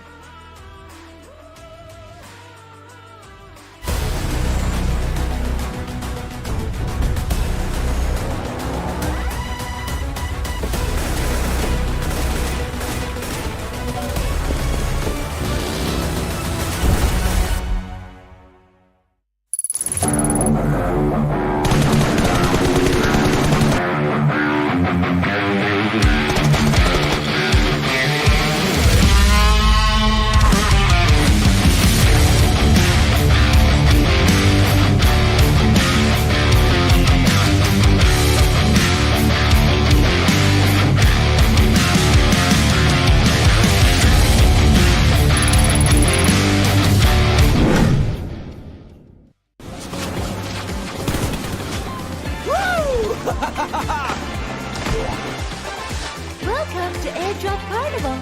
Let's have a blast.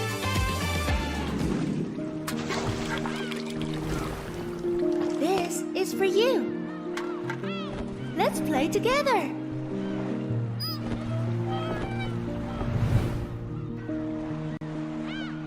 Let's take a break.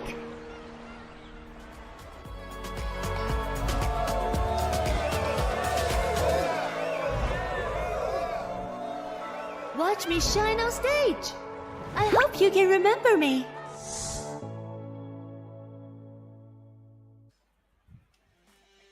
Welcome back, guys. After this short break, you're watching PMPL South Asia Championship, and this is the first day of finals. This is your host Essen. With me is Shadow once again on the desk. Shadow, again, that prediction was pretty close, but NBeSports had their own plans. NBeSports, yes, definitely DRS, they had an advantage. If Killer Whitey had lobbed those grenades to the perfection, if he had managed to take down both the players of NBeSports, this was entirely their game. But never mind, a good gameplay coming in from the side of DRS as well. Nothing taken away from them. But NBeSports, they were slightly a little better one, and they got the winner chicken dinner for themselves.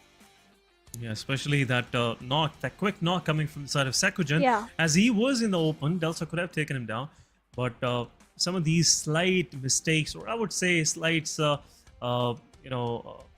pushbacks coming from the side of teams like NBeSports can really change things around. But anyhow, guys, match number 3 came to a finish. NBeSports, as we were pretty, skeptical about these guys in the league stages, as they are not having the time of their performance throughout this season, especially in fall season. But this time around, they have answered back. We'll see if they'll be able to keep that momentum. But for shortly in a moment or time, we will have a quick look toward the MVP of the match. And in my opinion, it could be Sekujan, because he was the guy who actually managed to clutch things off for his team. And correct me if I'm wrong, I think NBeSports, they have got the highest finishes. So it's definitely going to be someone from NBeSports, the MVP. Yes. Yeah. A very high fragging game coming from their side. And I was asking this question in the league plays, where is NBeSports? Because in the spring season, this lineup, this same team did deliver a very good performance, and was so impressed by NBeSports. But this time in the league plays, they were completely missing. But finally, they have been able to find their feet inside the game, and I hope their graph goes, if not exponential, at least linear.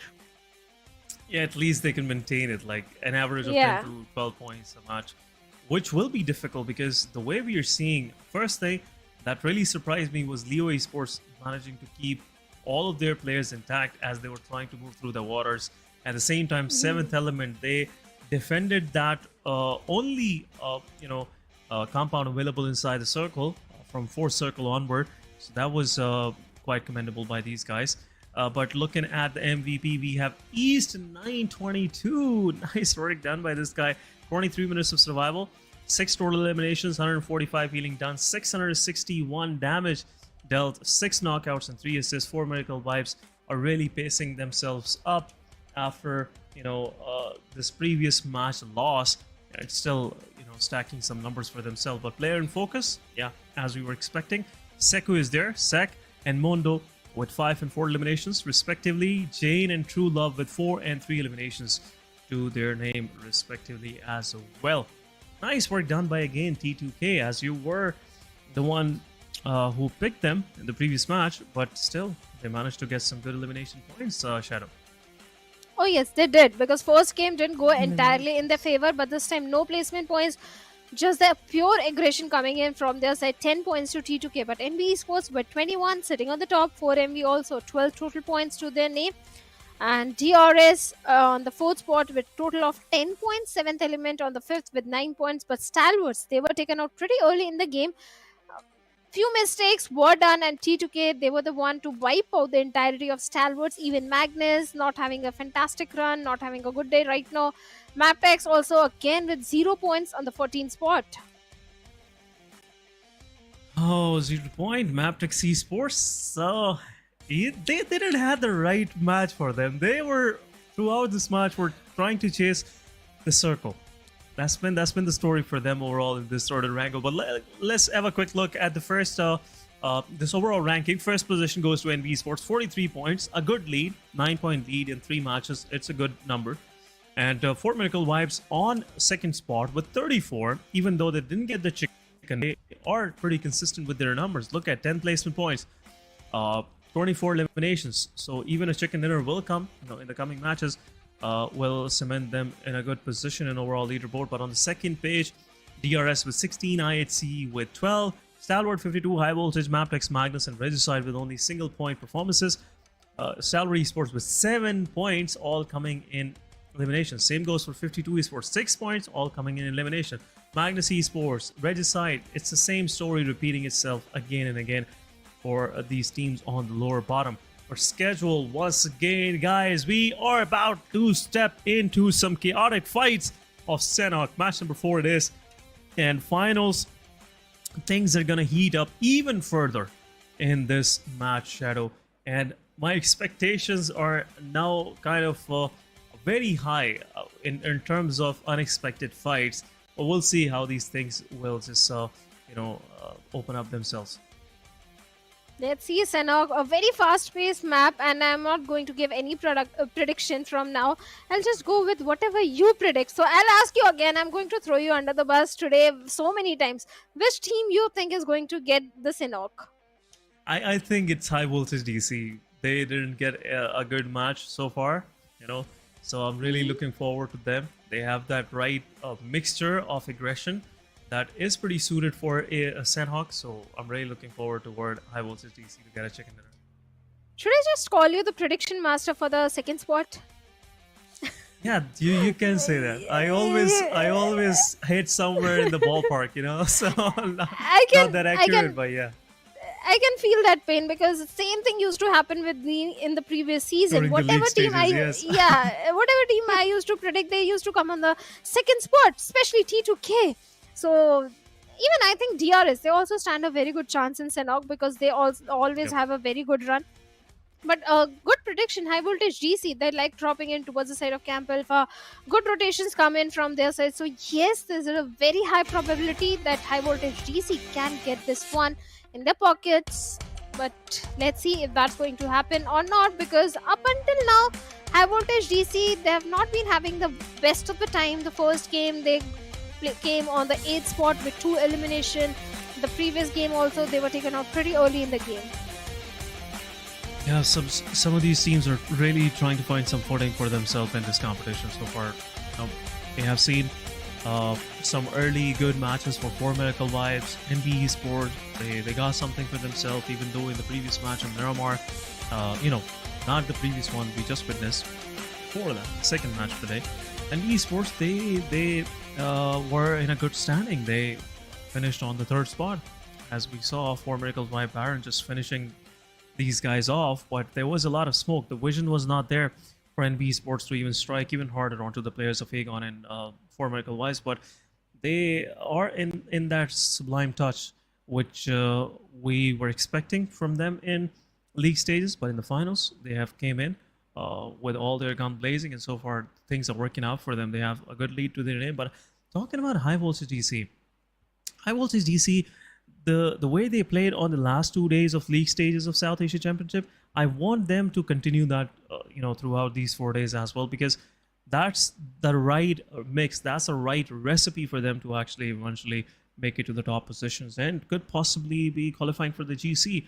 We'll see how they will make sure that for themselves. But look at the first circle, pretty even dispersion throughout the map. No early contentions. Leo and R3G might be going against each other heads on, and R3G looks like they are not pretty much interested in the fight, and they would like to just back off from this as they are still finding the momentum in the South Asia Championship. So any early fights, just skim the chances for these guys. T2K, this is it's one of the team that always likes to play in a split. And again, I can see all the four players in the different areas of the map.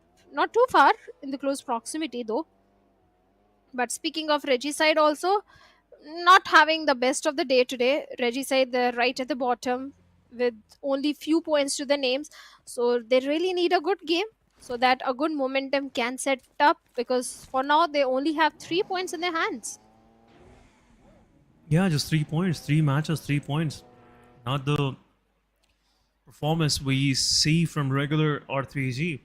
And, I've been the guy who've been long waiting for these guys to perform on this stage. Yeah. R3G, they've been a big name for almost 4 years now in Pakistan scene. And they only managed to qualify for, I believe, twice the time to South Asia Championship and South Asia for sure.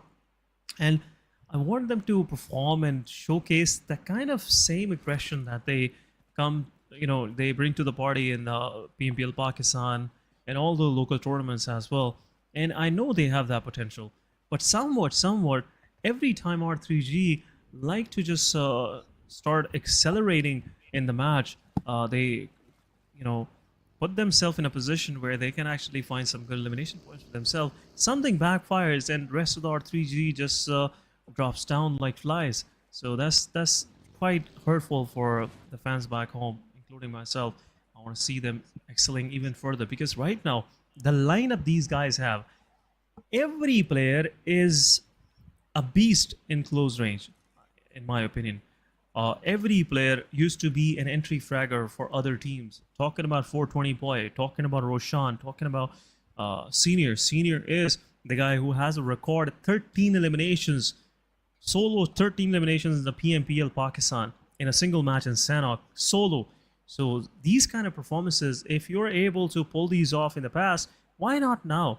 That's my question. But R3G, they'll definitely answer that, in coming matches. Right now, it was a good decision from these guys to just not go against Leo Esports or Leon.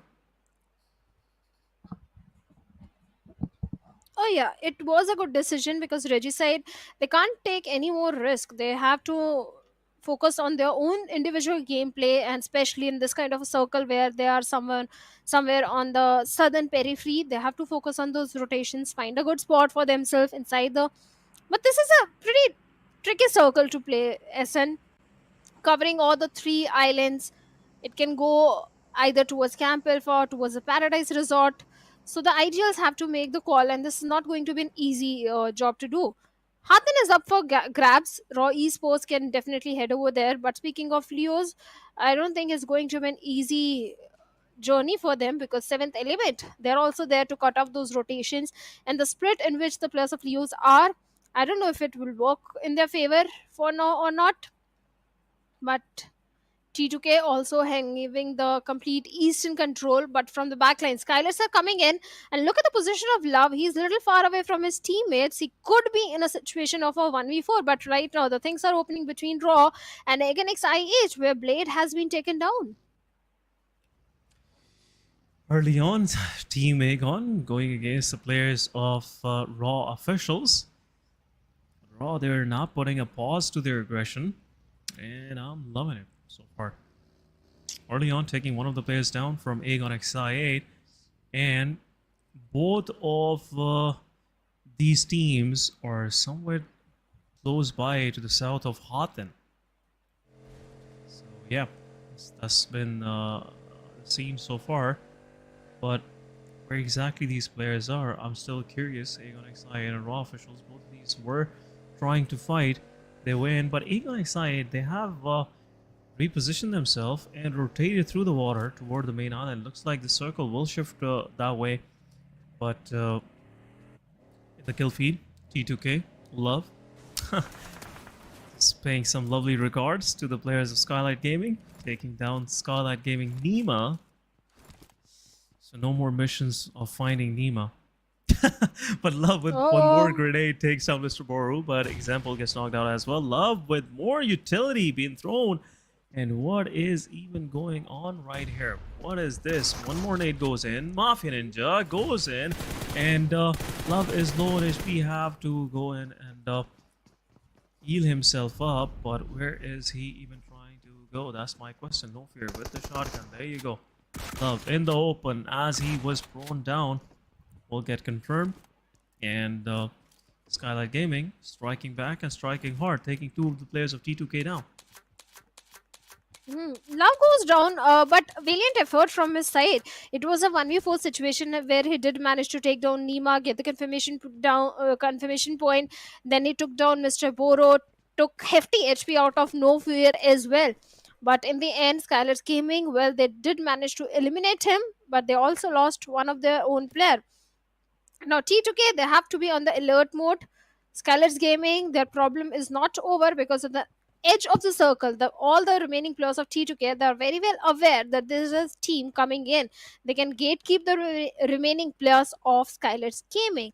But for now, looks like T2K, their entire focus is on position points to place themselves in a compound. They can hold on for the next few circles, if not few, at least for the next circle, where Jane and Rig are the only two players left. But looks like Jane might have an idea. There is a player coming in. But talking about Raw Esports, even Raw, they do have a very good compound to their name somewhere on the western side.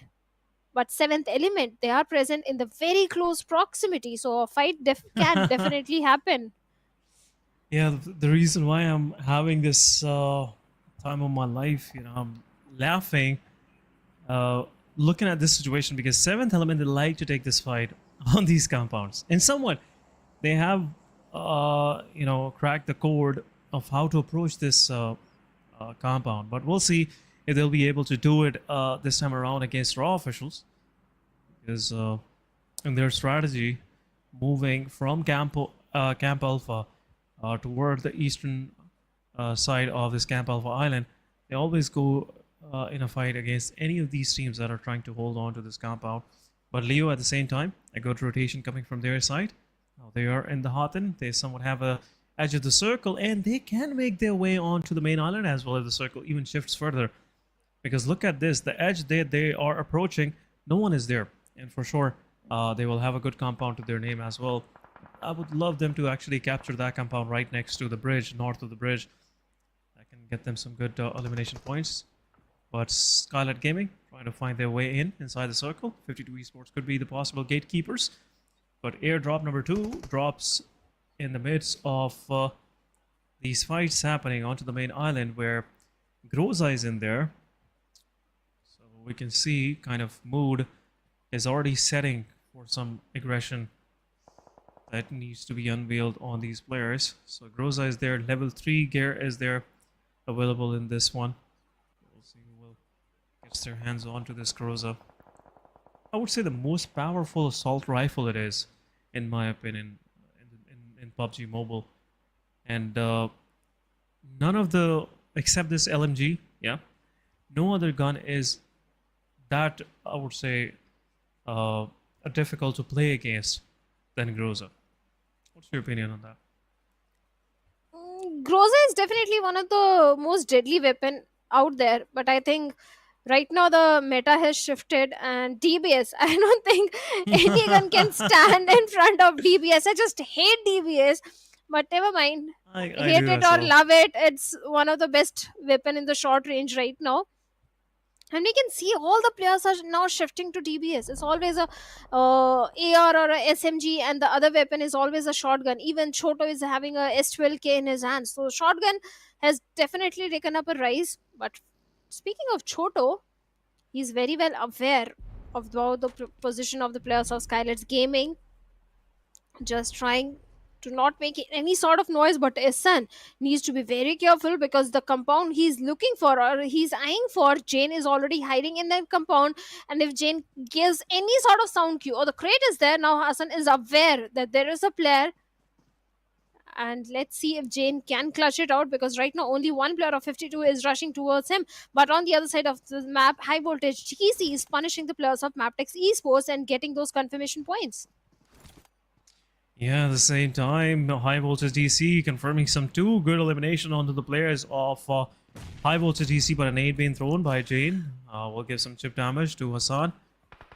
But 52 Esports, they just want to back off from this fight. But at the same time, Magnus Esports just taking their piece of the pie from Mabetex, and they have took one more player from Mabetex down as well. T2K Jane trying to make his way inside the circle. Sulman is there. And this could be a possible finish. And look at this. Valood was already holding on inside the circle. And now circle has shifted even further toward the southern part, somewhat close to the boot camp. And Stalwart Esports in a good position. High Voltage DC in a good position so far. And looks like, as I was predicting. Oh my God, I didn't see that guys coming, but High Voltage DC in a prime location. Oh yes, they are. They are holding the Paradise Resort, but right now 4MV and Regicide also locking horns, where Regicide bids bye-bye on the 15th with 0 points. 7th Element, speaking of them, well, they are also coming under heavy fire. Doc keeping a close eye onto the players. T24 OP coming out in the open. Doc did take a little bit of the HP out of him, but East, being the precise one, Nice takes T24 OP over there. Instant knock coming in. Let's see if they can get the confirmation point, and maybe even the players of Raw Esports can also chime in and do a third party, because they are also present in the close proximity. But Eganix I8 Falak also finds Leo Liquid instant confirmation. Now 4MV, they are little spread out. The backlines are clear, so yeah, they are in a very good spot right now. 4MV, they will be forming some good numbers for themselves. And 7th Element, they have lost it all. They are left with nothing so far. T24 OP already bleeding out. And as we were talking about Raw officials have 3 of their players surviving. And as they're trying to make their move inside the circle from the water, it could be something that can prove detrimental. But 52 Esports, they're getting peppered by NBeSports in the Paradise. At the same time, High Voltage DC, they have pushed onto the players of NBeSports as well and getting taken down. But Mondo confirming the elimination. Vector in the close range, pretty quick to just, put those bullets down. But 52 Esports losing their players. NBeSports at the same time, they're taking fight on 2 different fronts. And now High Voltage DC just pushing through and confirming eliminations onto the players. Right, okay. Getting some Molotov damage, but it's not that big of a deal. For sure, he will fend it off. And I will see have 4 eliminations to their name. Oh yes, they do have 4 elimination, and the next victim could be the players of Magnus Esports, because the way Rogue is moving in, he can easily spot Rollin over there, and looks like he did get the sound cues. Multiple players are charging towards Rollin. He needs the backup, he needs the cavalry as soon as possible. And even Mabetex Esports Valley is also in the close proximity. But Rollin trying to scuttle back to the safety. On the other side, even the players of DRS are also locking horns. And Mabetex finally gets a good compound, but they need to make their moves. The vehicles are there to help them out to rotate inside the circle. And 7th Element Aliana also finds 1 knock onto Malik, but Eganix IE, 2 players already down. And 7th Element Goku Bot gets the instant confirmation point. IQ was the only man standing from the side of Eganix IE. What just happened? 2 players out in the open. Yeah, they were trying to find their way inside the circle, and it's been an emergency for these guys. But 7E treating the wounds with no mercy, I must say. Eganix side left with only 1 man standing. 7th Element, 4 elimination to their name, so a good run for them so far. But still surviving. IHC right at the dead center. High Voltage, they have made their way in. At the same time, 52 Esports, one of their players, is surviving somewhere in the blue zone. But Aegon XI8, the last man standing, gets confirmed by Raw official. Sky will confirm this elimination and have that location to their name. Seventh element Divine still not stopping. Gets Prabeen from Raw. Even Sky, Stalwart's action is trying to pepper bullets towards Sky. So Raw Esports is not having the best of the time. It's trying to make their way inside the safety. Malik gets taken out from the equation. Even Prabeen also bids by. The entirety of Raw Esports has been eliminated. Even IHC Godless also got one finish point out of it. Now Stalwart's on the periphery of the circle, having the entire northern periphery control under them. High voltage DC, but Zibian takes on multiple players of 7th element. Yeah, and who is there to confirm the eliminations? It is for MV. They will confirm both of those eliminations as the players were taking cover against Zibian. And Zibian might be not liking this. His hard-earned knockouts got stolen. But anyhow, at the same time, NBeSports dealing some damage onto the players of Magnus Esports. Drawlin gets knocked out, and last man standing of NBeSports gets confirmed.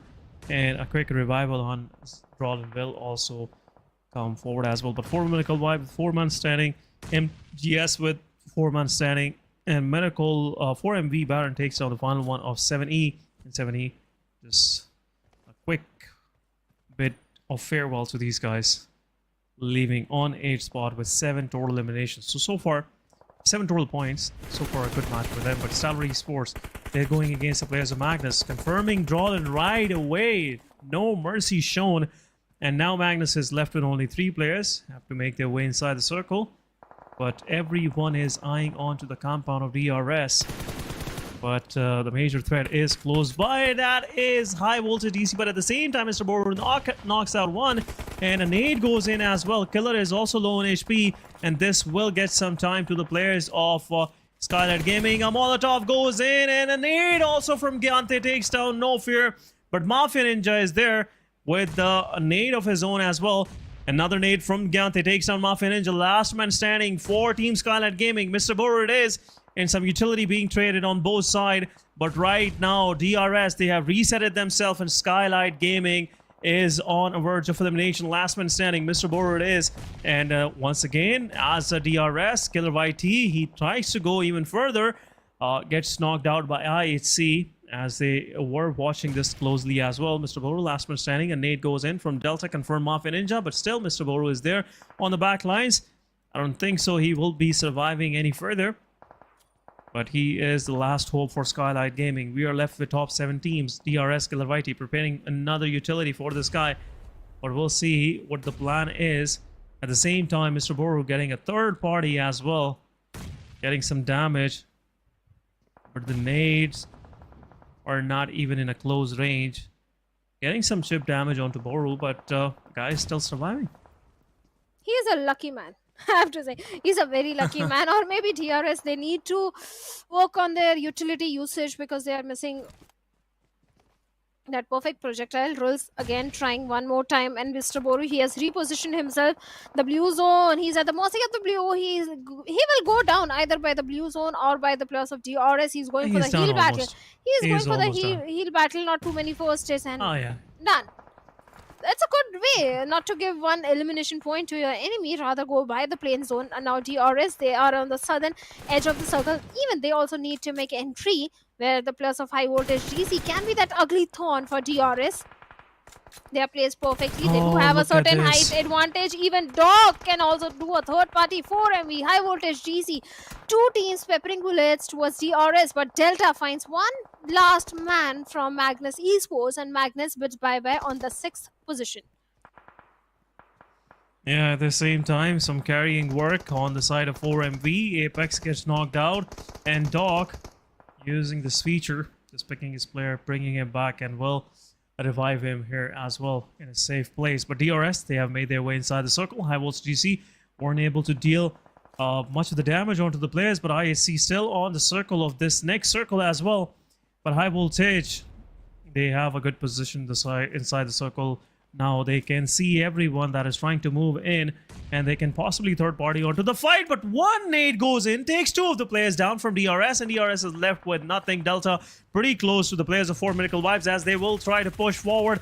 This is where Delta can strike, but Delta, he has no angle onto the players, but 4 Miracle Vibes confirmed 3 eliminations onto the players of DRS, and DRS is left with only 1 man standing. But at the same time, 4 Miracle Vibes, they are going against to the players of the IHC. Stalwart Esports is pushing from the backlines. The third party could possibly happen from the side of 4 Miracle Vibes as they are running toward the same compound where the players of IHC are already knocked out. But Stalwart Esports pushing forward. An aid will go in, can possibly confirm the elimination, but an aid from 4 Miracle Vibes will take down no one. But at the same time, Stalwart Esports section knocks himself down with his own nade. Blue zone is pressuring. This is that time where Nurzid have to make a decision, but nade goes from IHC. Alex confirmed the final man standing from Stalwart Esports, and we are down to top 3 teams. IHC still surviving with 2 of their players. 4 Miracle Vibes, Doc 922 is knocked out. Demo will confirm the elimination, and it will buy some time to the players of IHC to even move forward. But players of 4MV are pretty much cornered behind a single boulder, and High Voltage gets out of the match as well. Not yet. Sanchir gets bleeded out, and still there's a chance that there will be a possible third party happening. IHC slowly and steadily closing in, an aid being thrown onto the players of High Voltage DC Rogue, getting some chip damage, but now this nade didn't get the knock or the finish, and IHC won't be concerned about that same boulder once again. But again, third party players pushing forward, quick finish onto the players of 4MV, finishing out on third spot. 12 total eliminations, but it's a 1 versus 2 between IHC and Rogue. It is Sanhok. Anything is possible, Shadow. Anything is Nice possible. Yes. 4MV, they have been eliminated. Rogue, he needs to patch himself up, and now Blue Zone is coming in. The soft cover smoke is definitely there. It's a 1v1 situation where Demo is having a hard cover for himself. A Molotov goes in to get the confirmation point with a DBS in the hands. And Rogue, and he takes the last player as well. And with that, a beautiful winner chicken dinner is coming in. A very high fragging game, and my co-caster is going to be very, very happy because it is High Voltage DC, of course, with 20 points. Oh my god, I didn't see that coming. I was just, shooting arrows in the dark, but nice work done by High Voltage DC.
Welcome back, guys, after this short break, and you're watching PMPL South Asia Championship Finals Day number 1.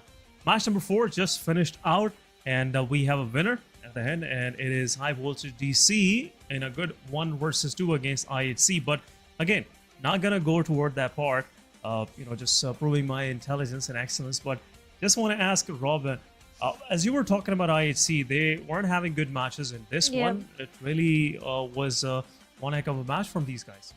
Well, they needed the points because it's a 4-day grand finale and they have to come in the top 4. I can see that smile on your face. You have got some superpower, dude, that you can predict the team. you see that this thing that you did. I'm so proud of myself. But never mind. Okay, High Voltage DC, yes, a very well deserved and earned chicken dinner for themselves. In the end, the perfect use of the Molotovs, the smokes, perfect util use was there. And IHC, yes, they needed those points, and finally they got those points because IHC, they started off on a very bad note because only 4 finishes to their name. The second game, 0 finishes. They came on the 9th spot. So yes, they needed those points, and finally they got those points for themselves, coming on the 2nd spot with good eliminations. Yeah, good eliminations, IHC, especially that decisive fight between them, 4MV and Stalwart Esports. 3 giants from Mongolia just fighting for that same location. And IHC just coming out of that chaos, not untouched, but somewhat they survived with 2 of their players. But Rogue, he was watching everything from that far, and he had a plan in mind, and he executed rightfully. And again, DBS coming to the play. DBS coming to the play. It was a kind of a mid-range shot being dealt by Rogue with the DBS, but still, it was pretty clinical. Hit the right spot, and I see they had no clue. But shortly, we'll move toward the MVP, guys. And here on our screen is the most valuable player for the previous match, and it is none other than High Voltage DC's Rogue. 7 elims, very high damage number, and even too many healings done. Too many healings because 4MV, High Voltage DC, they were engaging in too many they were taking too many fights. That's why we do see a very high healing stun. But nevertheless, damage is also pretty high. Along with Rogue, we have East also making into the players to focus. IHC LX with 3 elims. Doc also making it. It's entirely 4MV's game. All the 4 players are there with 2 elims. Doc is there with 4 elims. Baron is there. But now let's have a look at the match summary. That who got the highest finishes, who got the highest damage, and it is none other than Rogue of High Voltage DC. Yeah, highest eliminations, highest damage, but at the same time, rest of the match was, 4MV all gun blazing. The way these guys confirmed those elimination points for themselves.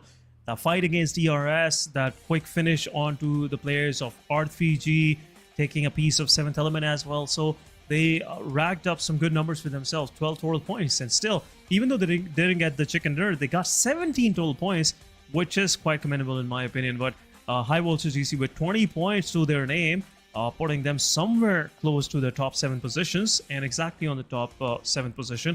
IHC with 14 total points. We'll see in the overall ranking how far they managed to push themselves. 7th element with 7, Stalwart Esports with 7, NBeSports with 5, Aegon with some 3 to 4 points as well. But let's have a quick look at the schedule.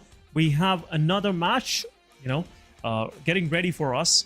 And it is Miramar, match number 5 for the day, and then it will eventually finish things off with our final match on Erangel.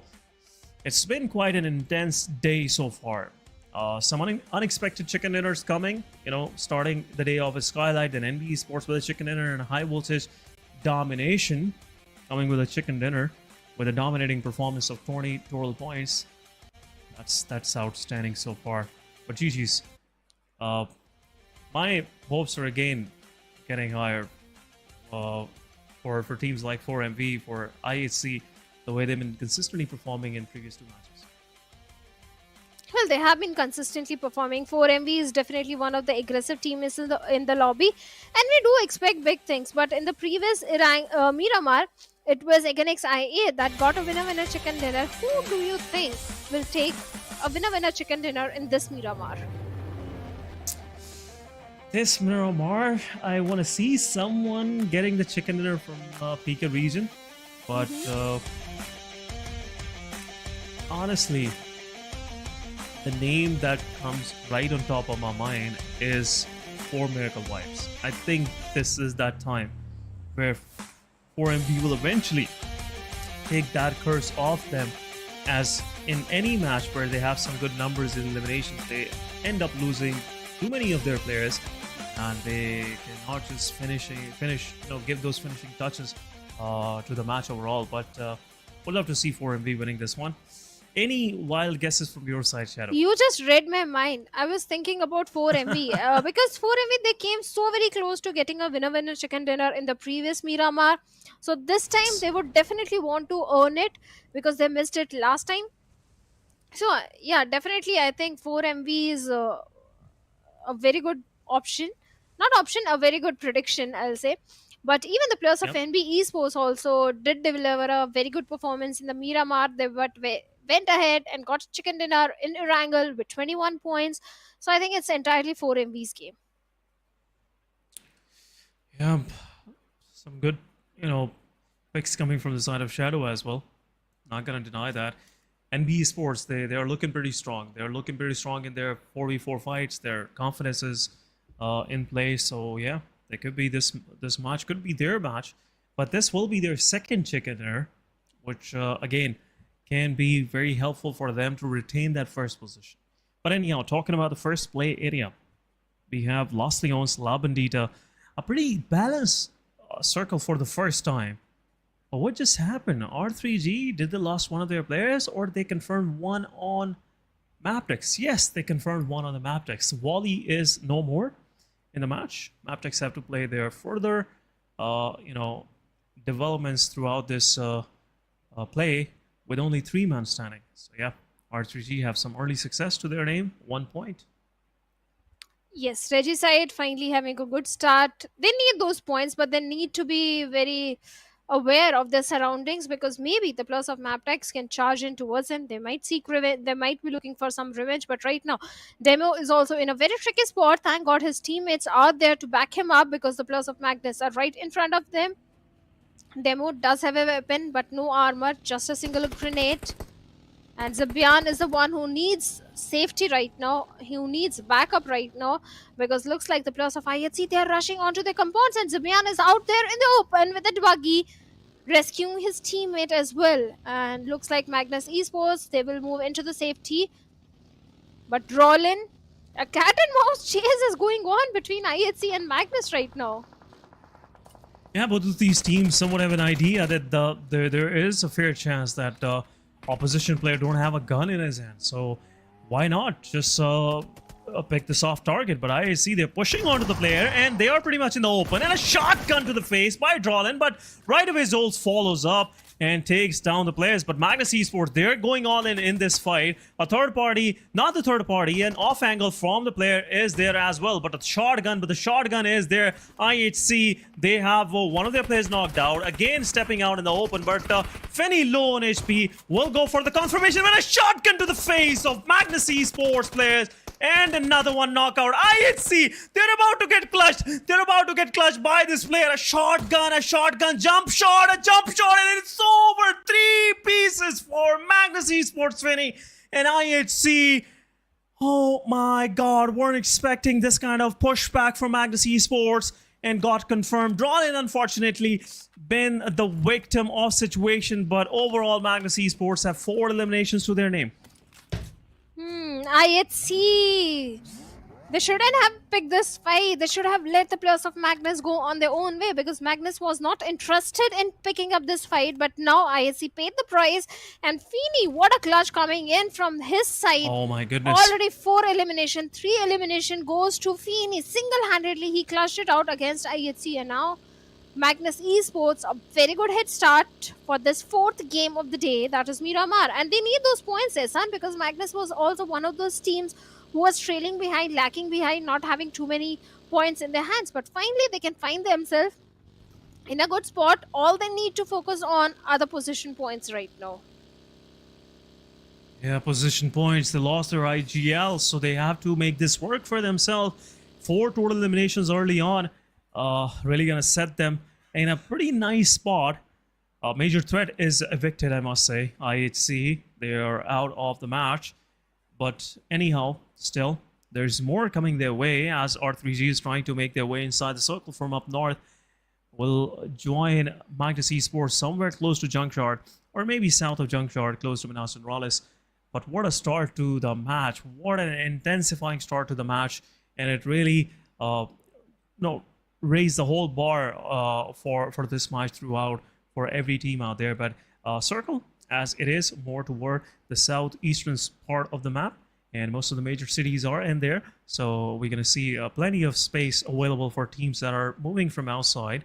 So not a big deal for them, but really liking the way Seventh Element have placed themselves in this circle. They have chosen the long route, and now they're entering from southern part and might somewhere close to the south of Los Leones. Will have a good spot for them to grab onto. But again, GG's to Magnus. IHC had a good match previously, and then this kind of early exit is really going to hurt their confidence overall. It is, but they'll also learn their lesson not to poke the bears in the lobby, not to take any team lightly. Yeah, Magnus is also one of the strong team. If we talk about the Pakistan region, I remember again X8 and Magnus Esports few seasons back, they were the top contenders for the top spot. So yeah, Magnus is also one of the strong team, and IHC, they learned their lesson hard way. But now Magnus, they also need to be a bit careful, because look at the position in the map. The team in the yellow, they're surrounded by so many teams. They have to be a little cautious. I love what 4MV is doing. The drop location has been Chumasera. They have not moved an inch from Chumasera. The entire southern control is towards them. Not too many teams are present. But the problem is, the main thing I'm waiting for, is the hard shift of the circle. Because one hard shift for sure will come in the game, and that is going to decide the fate of so many teams. Yeah, these teams, they're preparing for that hard shift. Look at the kind of contention they're trying to make in the center. Even though if there will be no hard shift up north or south, teams that are close to the center, more closer to the center, will have somewhat an edge to their favor. So yeah, that's kind of a preparation happening, because today there have been some unexpected shifts.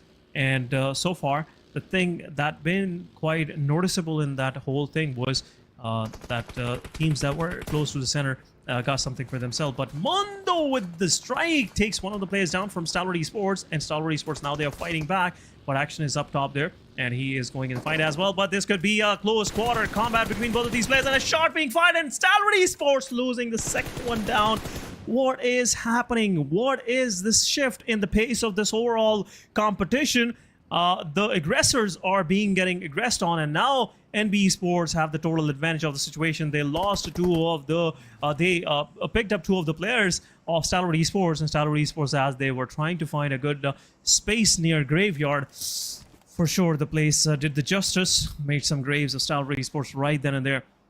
NBeSports, they want the total control of this nice compound in the center, and they are pretty much successful in doing so. First airdrop on its way with a light machine gun. So now, algorithms on PUBG Mobile know that what is happening down on the battlefield.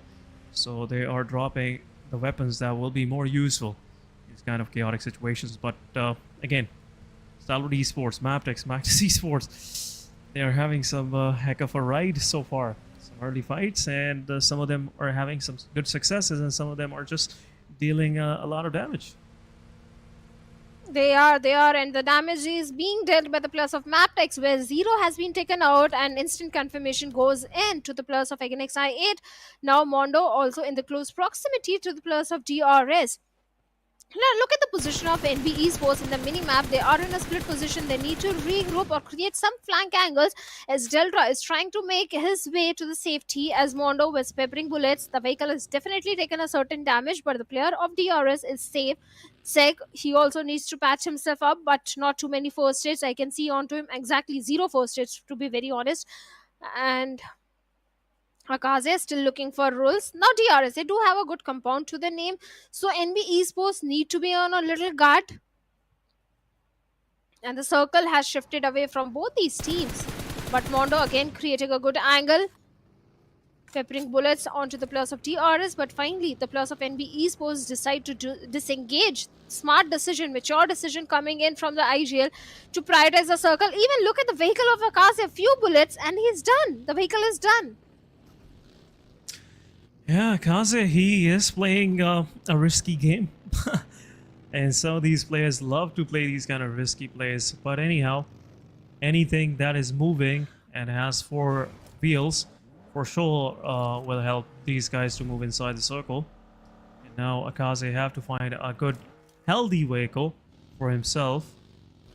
But anyhow, at the same time, they're trying to find their way inside the circle.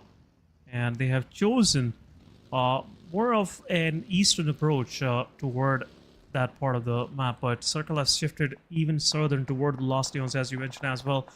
And this can actually play a big role for Aegon Exide, for MB, and Leo Esports to find some good frags for themselves, as most of these teams are trying to, you know, pass into the city, and that's where these teams will flourish with some good numbers for themselves. But anyhow, 4 Miracle Vibes, a good spot to their name. They're gatekeeping the entry from the western part of Lost Eons. Aegon Exide on the other side, they are watching the entirety of the eastern part where most of these teams are. So Aegon Exide might well have to go into some full-fledged fights and will have some good successes for themselves as teams will be making their rotation in. But down south, 7E, they will stay untouched for quite some time. But another circle shift, and this circle will move not that of a hard shift, but slightly toward the center where Lost Eons is still in. Lost Leonis has suddenly become the hotspot for all the teams, as everyone is trying to find a piece of land over there. In all this commotion, NBeSports, they're still sticking, along with NB, T2K, DRS, they're still sticking to the northern periphery of the circle. High voltage GC charging onto the compound of Reggie's side. Reggie said only 2 players I see, and Noki and Roshan, they have to defend the compound. It's an outnumbered fight. Noki takes a jump out of the building, but Rogue with a DBS comes charging in, takes 1 player down, and instant confirmation will be there. Now Reggie's side left with only, I think, 2 players, Junior and Vaz. The split didn't work in their favor, and High Voltage GC, they are going to be pretty happy. 2 defeat points already in their favor. At the same time, a good compound towards the eastern side. Leo also opening things up onto the plus of Stalwart, where 1 player tops gets instant confirmation, elimination coming in, and Stalwart's also left with only a single player. Yeah, but what is Junior even trying to do? I have no clue. As they are trying to move in a location where they are pretty much surrounded by the players of Aegon Exide. They have multiple angles on them, but we'll see. I don't know what's going through their mind. But right now, Leo, they're gatekeeping the players of Stalwart Esports. Stalwart is left with only 1 player, but at the same time, Stalwart Esports, they are inside the circle. That's something to be happy about for STE. Not a good match for them. They've been dealing with the casualties throughout this course of 3 phases of the game, but so far, Albert, last man standing at the same time. Gante, nice work from this far, taking down T2K Love as he was hanging out on the stairs of this small compound. And now DRS might push onto these players, and this could possibly be a full-fledged fight breaking between the players. But look at this, Jane and Killer YT about to say hi to each other, pretty close to each other, and now Killer YT will possibly be taking a fight. And now DRS, once they knocked one of the players from T2K, have found their way inside the circle. It has bought them a good amount of time, and now they are pretty close to Aegon Exide. DRS really needs to find a good spot for themselves. The way they are rotating, they're also grabbing a lot of attention from the side of T2K against XIAT, but right now NBeSports are taking the plus of HP down. Oh, no way, nice work. High Voltage DC left with only 2 players. And NB, they also have to move inside the circle. The biggest advantage High Voltage GC is they do have a compound, and NBeSports is challenging them. They are also looking for the control of the same compound, but Magnus Esports with that mini tap shots. Actually, it was M416 takes down one player from the side of Mabetex Esports, Leo. But I think easy rescue mission should be coming in. At the same time, the next circle shift is going to be very critical. And 7th element, they're still outside the safety of the circle. T2K is also having a good spot, Ehsan, in this one. T2K for sure in the whole northern part of this circle, they have a good spot. But the thing is, they are just on the mercy of one circle shift. That's it. And if circle goes away from them, every team that is crossroad, talking about ERS, talking about Mabetex Esports, will just love to take apart the players of T2K. But SKYLIGHTZ Gaming Mafia Ninja takes one of the players down. Rig is knocked out with a mini 14 shot right to the cranium. But now SKYLIGHTZ Gaming, are they going to take a fight? That's my question, because T2K, they're pretty spread out, and SKYLIGHTZ Gaming might get a chance to actually aggress even further close to them and take a control of the northern side. Looks like SKYLIGHTZ Gaming, they're preparing to push forward and want to take that fight. Now Love's position is already revealed, and what a shot from No Fear. Nice work done. T2K, 2 pieces of them are down, and only 2 in the fight. Jane is the one that can actually, shot some fires, but rest of the team, they're busy with the revives, and SKYLIGHTZ, beauty it is.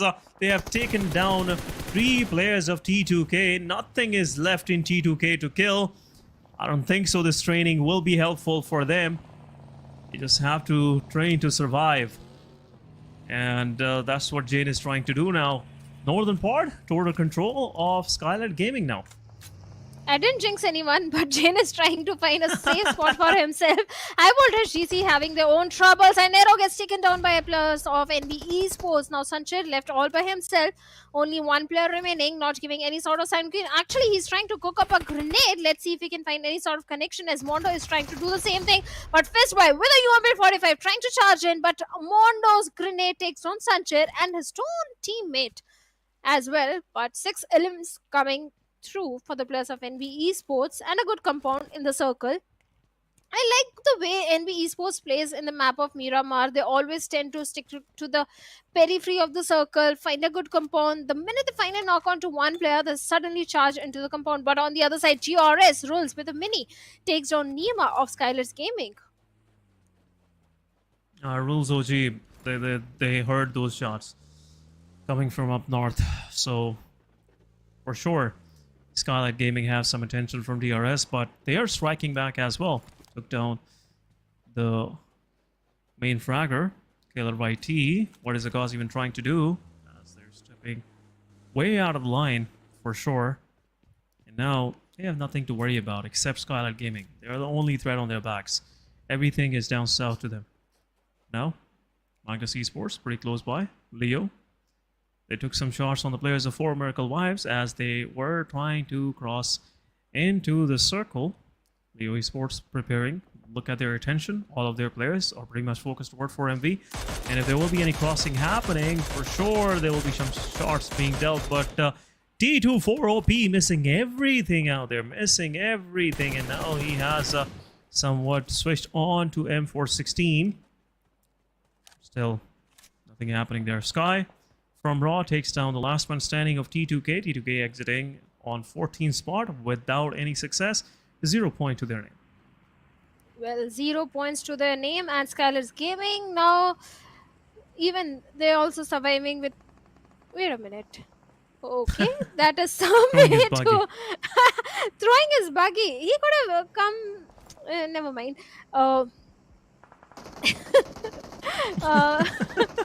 It is funny, yes. Yeah, it is funny. Against I8 Falak, well, he has been taken down by the plus of Leo Yeta Uta with those many shots. Against I8, they do have a height advantage, but NB Fist Boy gets taken down by Junior of Reggie's side, and Mondo gets a confirmation point as well. Now, he has a job to do. He has to revive his teammates. Easy rescue mission should be coming in. Reggie's side, well, not having the best of the time, but NBeSports 8 LMs already in this team's favor, and all the 4 players are alive. NBeSports are approaching the game very carefully, but they also need to be careful of 7th element. Against side, speaking of this team being the king of the hills, they are very well aware about the position of 52 Esports, where Salman might be coming in under heavy fire. and makes a Yeah, mistake he of is. his life coming out in the open. But Oh, finally survives. survives and finds hard cover as well. Oh, Valood also as well. How Aegon XI8 let that happen? Two of the players crossed in a good position, but still they are outside the circle, but not anymore. Blades with the shot takes down one, and some more damage being dealt onto the players of 52 Esports. Valood gets flushed out, and it's from Raw Jiggle. 52 Esports, they're just distributing some elimination points to both of these teams, but Salman, he's still there. And I8 Blade, he's waiting anxiously for this guy to show his face. Some smokes being deployed, and looks like he will get knocked out to the blaze. He will. He goes down by the play zone, and Blade is looking for the confirmation point as well. 52 Esports, Choto is the only man standing. Actually, two players are still standing from the side of 52. Salman not for very long, and now only one player. Again, XI8 still having a very good spot for themselves. 4 MV. Also having a good compound. Then next circle shift is favoring the position of Again XI8. Even the players of Magnus and Mabetex as well. As Magnus is having the complete eastern control. But they are in the low ground. Again XI8, DRS. They can be the king of the hills. They'll have a little bit of the height advantage. So does the players of DRS. Onto the players of SKYLIGHTZ Gaming. But 4 MV Dog, as per kill feed, finds the players of Leo Esports as 2 players goes down. Yeah, Leo Esports, they're also, getting some wrath from 4 Miracle Wives, as the only, what's the mistake they made was letting these guys move inside the circle, and now they are paying the price for that mistake. But circle shifts even slightly more centralized. Team Aegon XI, 3 of the players are inside the circle, even though Falak is also on the edges, so not a big problem for them. But 4 Miracle Wives, that they are moving in, they will grab some more attention from the side of Aegon. 2 eliminations to their name. Quick eliminations from Doc and Nova as he's trying to move inside the circle. Will revive his fallen player Liquid. And once that's done, Uzum is there to grab those 2 elimination points for his team. Only 1 elimination so far. That is quite interesting for Aegon. Because from this high, you should be able to get some good points for yourself. But Nova gets taken down, and Leo is out. 52 Esports also gets eliminated. Liquid, last man standing, and Leo is probably just surviving with 1 player. But on the northern periphery, Team Sky, they are pushing onto the players of DRS. 1 player knocked out, 2 player knocked out. Rules OG with the healing advantage, with the health advantage, will take down 3 players. Not a well curated push coming from these guys, but the SKYLIGHTZ Gaming want to join in as well. DRS getting 2 of their players knocked out. Delta is there with his Bucky, and for sure he will get confirmed. SKYLIGHTZ Gaming with some good numbers to their name, and after confirming these ones, for sure they have now almost, I believe, 8 to 9 eliminations for sure, but we'll see in a moment. But Aegon XI at the same time gatekeeping the players of Leo. Once again, Leo have resetted their fallen comrade, but now Falak is getting prepared with the utility, with the nade, throwing in. No success so far, and now he has to reposition himself. Well, he certainly has to reposition himself, but again, XI is still having a very good spot. Sky has been spotted down by Falak, and Falak goes in, charging it towards Sky, takes him down, and with that, Raw Esports also bits bye-bye on the 10th spot with 3 eliminations. Very well, a good awareness of the surroundings, which again, XI are having. Leo make the mistake of coming out in the open, but finally the players are safe, but Apex is not safe as the Molotov comes in, and he gets taken down. SKYLIGHTZ also charging onto the compound of Mabetex, where Leo OP gets taken down, but not by SKYLIGHTZ, but by Magnus Esports. A third party is happening in this situation, and Nemo also goes down. Mafia Ninja with a grenade is looking for a confirmation point, and this grenade can be so very deadly and detrimental for the players of Mabetex Esports. Yeah, Mabetex has nothing much to actually work on with. 2 players were surviving, but at the same time, The fight is still going on. Stalwart Esports gets eliminated at the same time, but Mabetex, they are going against the 3 players of SKYLIGHTZ Gaming. A nade goes in, takes down 1 player, and could possibly another following nade will take down Mafia Ninjas. He's very low on HP, but in the meanwhile, 7th Element, they're taking down some damage onto the players of 4 Miracle Wives, but another knockdown once again. A utility will do the damage, will just confirm the final player, but a Molotov being thrown, and it could possibly be the end of the players of Mabetex. Pushing forward, Molotov will burn everything off, and a cleansed compound to the name of SKYLIGHTZ Gaming. Mr. Board just dodging some Molotovs right now, but Mabetex, after they got finished, 4 Miracle Wives, they are just dealing some more damage to the players of 7E as they were trying to make their way inside the circle, but it is over. 4 Miracle Wives. Nice work, I must say, by these guys. 7th Element had no clue what was coming their way, and 7th Element is out on 7th spot. But now, confirmation at last by AgonXID onto the players of Leo, as they were, pretty much successful trying to find their way inside the circle. But now Leo is no more with us. Top 5 teams in play, and 4 Miracle Wives still standing with 3 men. 3 men, definitely. AgonXID still having a very good spot. The circle is benefiting this team. They are very lucky. The IGL has made the perfect rotation, and the zone read has been fantastic. The smoke wall is there from the side of 4MV, but Uzm with the UMP45 trying to take down Apex, and finally he takes him down. Good shot with that UMP45, and now we'll be looking for the confirmation point as well. Yeah, quick confirmation can come. A nade being thrown toward east. Rest of the AgonXID been asked for help, and now Uzm is not the only one gatekeeping the players of 4 Miracle Wives. Smokes are there, giving a path, easy access to the knock player to get close to the ridge line where Uzm will have not have an angle onto the player, but 4 Miracle Wives, they have managed to get inside the circle. But in the blue zone, Blade gets taken out. What is even happening? I have no clue. But AgonXID, they want to finish things off with 4 Miracle Wives. This could actually backfire. Uzm is the one on this end. But right now, Apex with the shot takes down Uzm. IGL is knocked out. Falak taking a fight against East 922, but an uphill battle is happening between both of these teams. But looks like Apex will take down Uzm. 3 versus 3 it is, but another nade goes from Apex 922. It will take down another player of Agon. It's a 3 versus 2. IQ, he is clueless from where the players are pushing forward. Another shot. Blue zone it is. A lot of damage. 4 Miracle Wives. 2 of their players are down, and AgonXID have some success in this process. East 922 getting pepper from a third party, but Falak get knocked out as well. Once again, 4 Miracle Wives have an equalized situation to their name, and East 922 have to heal himself up as well. But 2 of the players from AgonXID are knocked out. SKYLIGHTZ Gaming, they have pushed in as well. No Fear is there with the utility. There will be a possible confirmation happening, but there you go. AgonXID, they have confirmed 1. East 922, he's taking fight against SKYLIGHTZ Gaming as well. 2 fronts at one time will really hurt these guys, but IQ is there. Some drop from the side of AgonXID. East low on HP, and this could be another touch coming the way of Agon, but this time around Agon was pretty much prepared. 8 total eliminations, and they have made themselves into top 4. Top 4, and still looking for more finish points. 8 defeat points in their hands, and AgonXID again in a very good spot. But NBeSports, they are coming in. They are coming strong. Takes down IQ.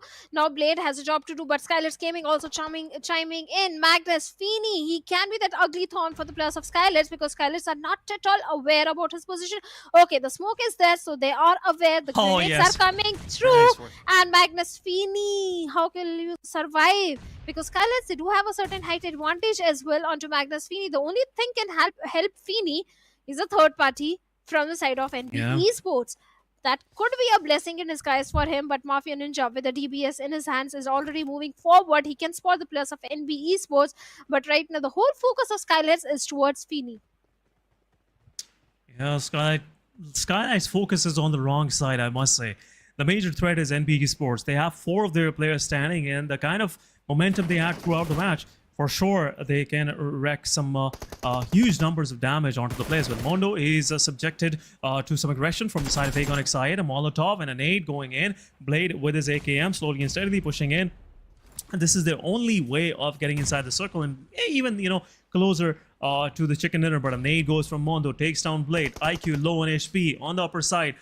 No Fear is also taking some shots onto the players of Aegon XI8, but survival is not there. No Fear confirming the elimination on Blade, and this could be a quick 4-spot finish for Aegon XI8 as Mafia Ninja just marks an end to the survival of IQ. Aegon XI8 on 4-spot, 8 total eliminations, but NBeSports, now they have realized they have the bigger battle to take care of right now, but finisher on that backline could be a backstabber, a possible backstabber, but right before he was about to do anything, Mafia Ninja confirms finisher, but at the same time, Fizzboy with the nade takes on Mr. Boru. A push coming from the side of NBeSports, some shots onto the face, shotgun it is, but another, bullets onto the players of Mafia, SKYLIGHTZ Gaming, Mafia Ninja, but another one knockout, and nice work by Monto. What is going on, NBeSports? They are not stopping. They're not stopping for sure. It will be a 15-kill chicken dinner for these guys. But another knockdown. No Fear. He's trying to fight back. But Monto is there. But a shot and a nade onto the face. NBeSports winning the winner with a chicken dinner for themselves.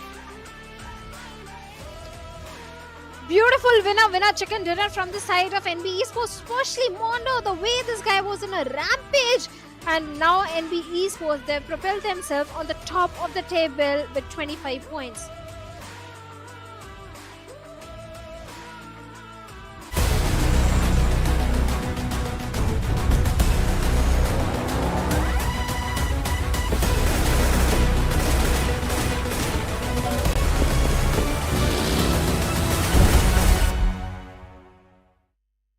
A fair gaming environment. Concurrently, we've added a new damage distribution chart and icons to the video progress bar to assist investigators in making more precise judgments. In this update, we've also added a bullet trajectory display, grenade trajectory display, and an unobstructed 360-degree view of the target to make it easier for investigators to make judgments when reviewing. If you have any questions about this update, please feel free to leave a comment. See you next time.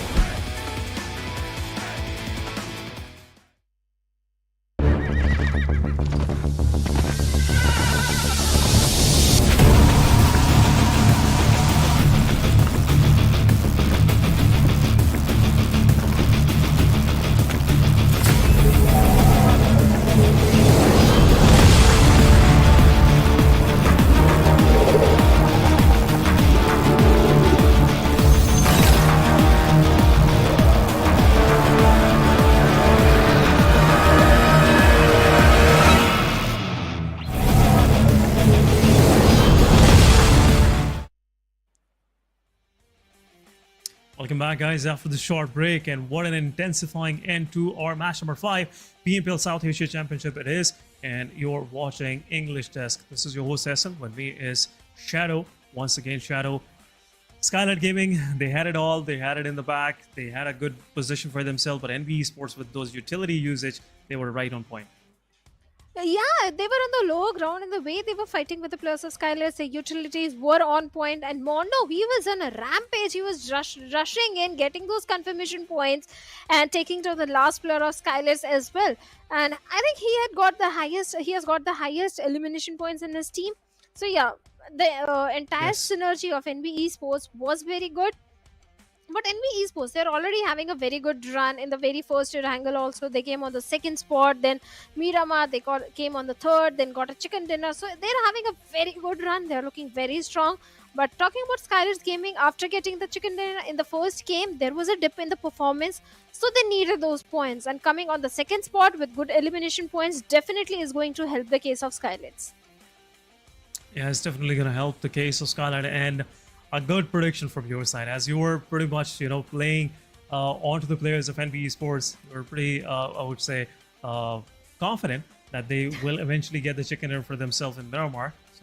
So sure, they did. And outstanding performance. I was thinking maybe they're on the lower edge of this ridge line. So for sure, it will be a difficult uphill battle for them.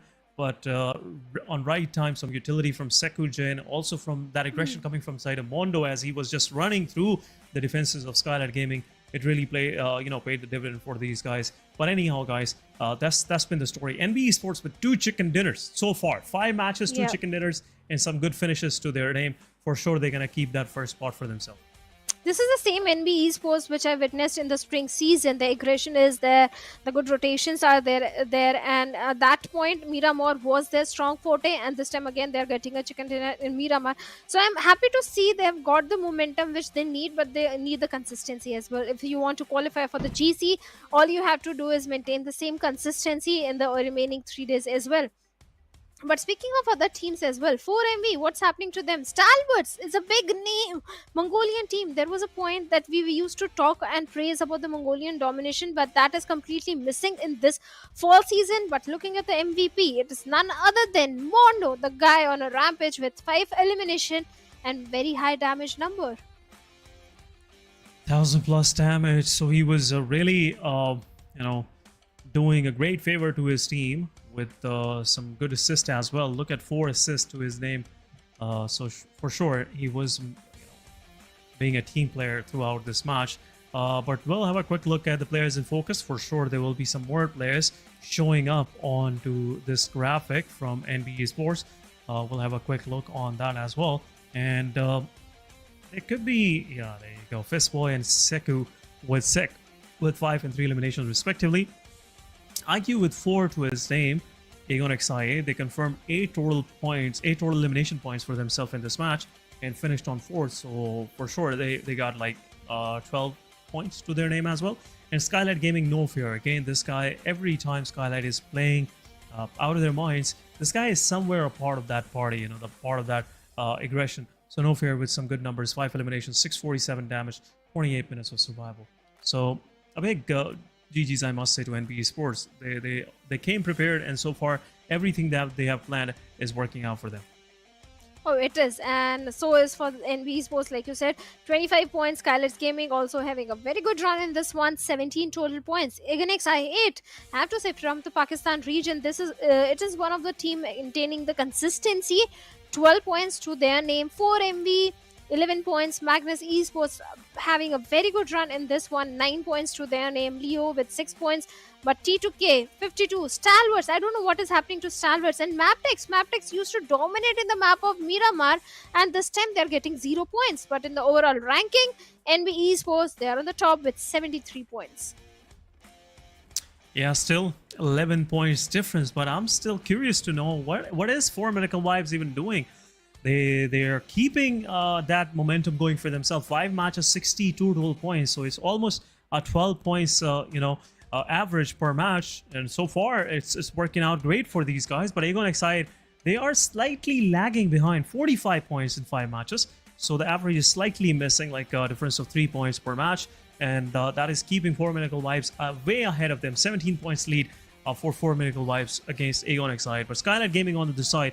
1 chicken dinner, some good top 3 finishes, and they are on the 4th spot. 7th Element with the 32 points on 5th. Raw Esports with 30. High Voltage with 27. Even though they got a chicken dinner, still they have to work more on their placement points. But on the second page, things haven't turned around still for 52 Esports, Mabetex, and Regicide. They are still stuck in that single-digit performance, 7, 6, 5 for these guys. Magnus Esports, with these 9 points from the previous match, they slightly improved. They are on 12th spot now. DRS on the other end, 23 total points to their name as well. And now Leo Esports with 26. Still, nothing has, I would say, gone out of the hands of these teams on the bottom 4 because it's just 5 matches. Still, we have 19 more to come, and that's where some major comebacks can come our way, Shadow. Oh yeah, day 2 is always a day of comebacks, and that is exactly what is going to happen tomorrow.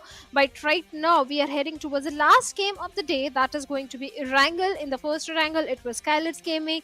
In the second Erangel, it was NBeSports. So let's see which team is going to get a chicken dinner in the last Erangel, because maybe the comeback can come in from the very last game of today. Who knows? Erangel it is. Erangel, in most cases, it really helps you to find the right momentum.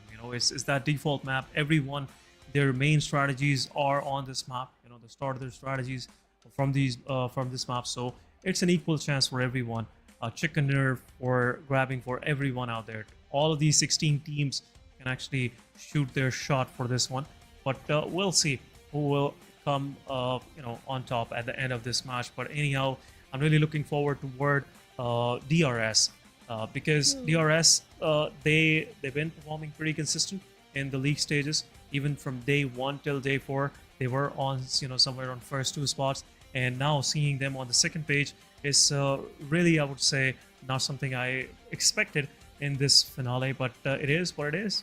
We have to accept how these teams gonna readjust, and especially the performances that are coming from teams like NBeSports, HIGHVOLTAGE DC, 7th Element. Even though Aegon XI, they are not, I would say, performing at their best, but still they're keeping a consistent 9 to 8 points, average every match. Yeah, the consistency is the key. You have to make sure you're getting those average points in every single game. Even the players of 7th Element, like you perfectly pointed out, they haven't got any chicken dinner, but all they are doing is maintaining the average points. The first game also, they came on the 3rd spot, and then I think it was the 3rd Erangel where they came on the 3rd spot again. Yes. So yeah, the consistency is there from 7th Element. Raw Esports is also one of the team that really need the consistency, because I think the best game they had was the first game and the 3rd game. Other than that, they are not getting those average points which they need. So, but they are in this comfortable spot in the overall ranking. But speaking of one more team that really needs to focus on the position points are the players of IHC and Leo Esports, because in the overall ranking, if you saw, they've got 7 placement points but too many elimination points. So it's high time they need to focus on those placement points as well. If there was too many elimination points, for sure, they want more. They definitely want more. But anyhow, we got the point. The thing that Shadow was trying to mention here is, guys, that it is, I would say, a good mixture of survival and eliminations. So if you're just solely focusing on gunning down your opposition, for sure you will get some fire back, and that gets a little more dirty, I must say, when you're trying to go into every fight. Sometimes you have to decide which fight you want to take and which fight you just want to leave it alone, because that's where the difference in big teams and teams that are more focused toward gun game is right there in that mix. But so once again, you have to keep it like an even Steven, at least 4 to 5 survival points, 6 to 8 elimination points. That's the right recipe, right mixture to actually win the tournaments. But anyhow, talking about our final match, guys, we couldn't hype it up as we were just continuing our discussion, but here we go. We are jumping into the last match of the day. And playing line is this time around starting from the northern part of Lepovka, close to Yasnaya, Polyana, and going down south toward Primoz. Pretty an even and nice playing line, I must say, covering almost every part of the map except Zarki, because that is a far-fetched place. But the rest of the map is pretty much available for dropping anywhere you like.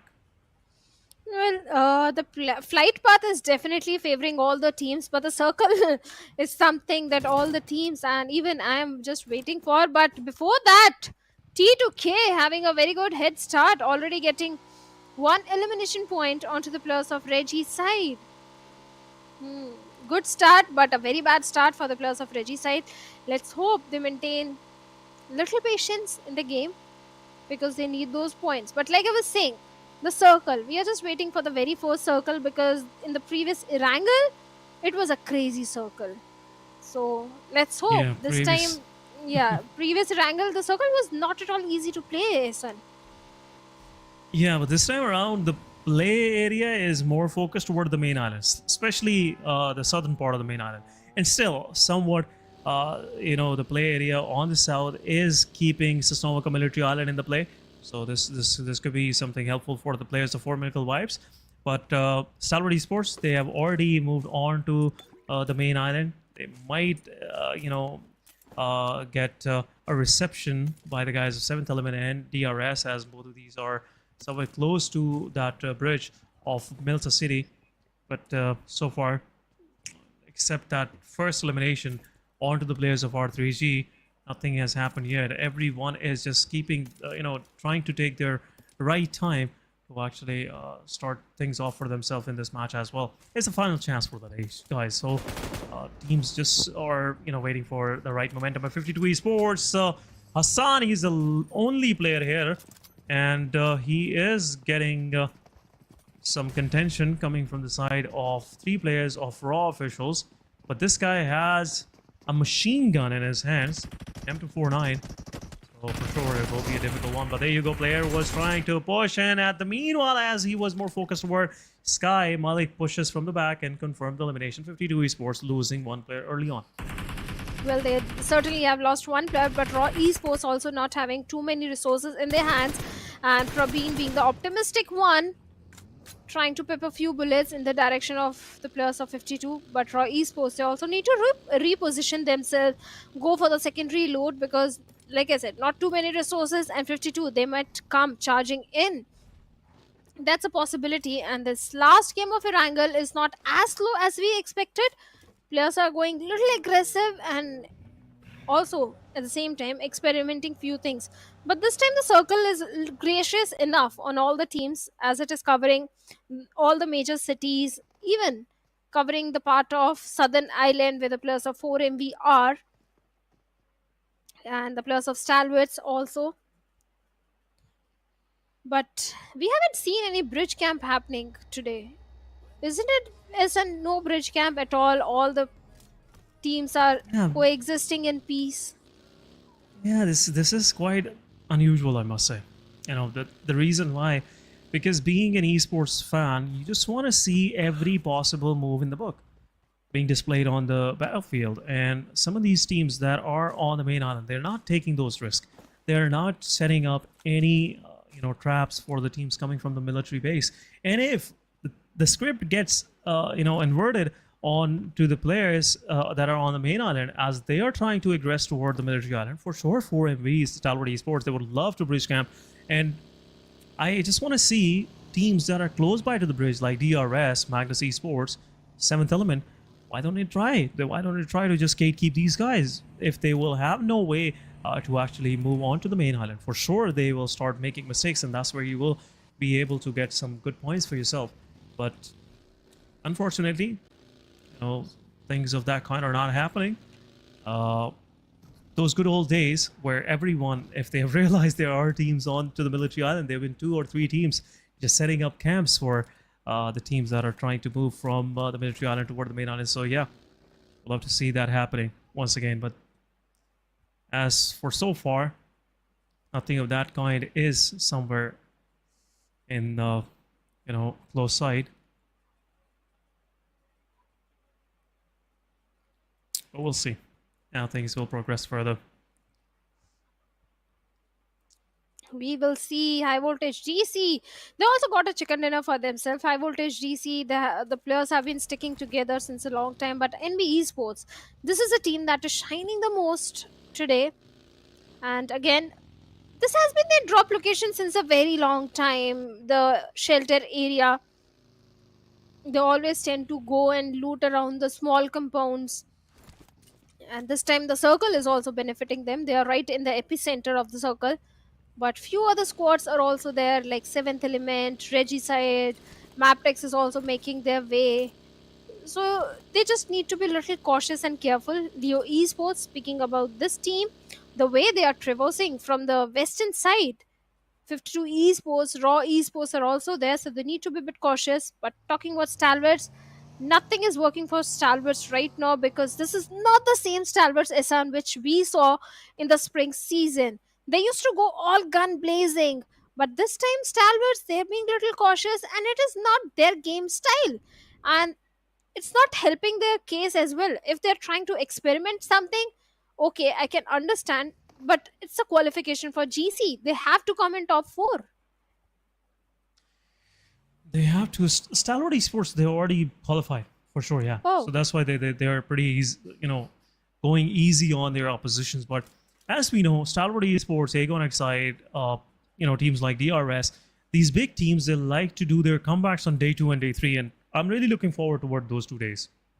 But at this very moment, I think Stalwart Esports should have some base on which they can build on top. So Stalwart Esports have to come up with a good match and at least, bring in a single chicken dinner, or at least in this match, a top 3 finish with some good numbers, with at least like 8 to 10 elimination points for themselves.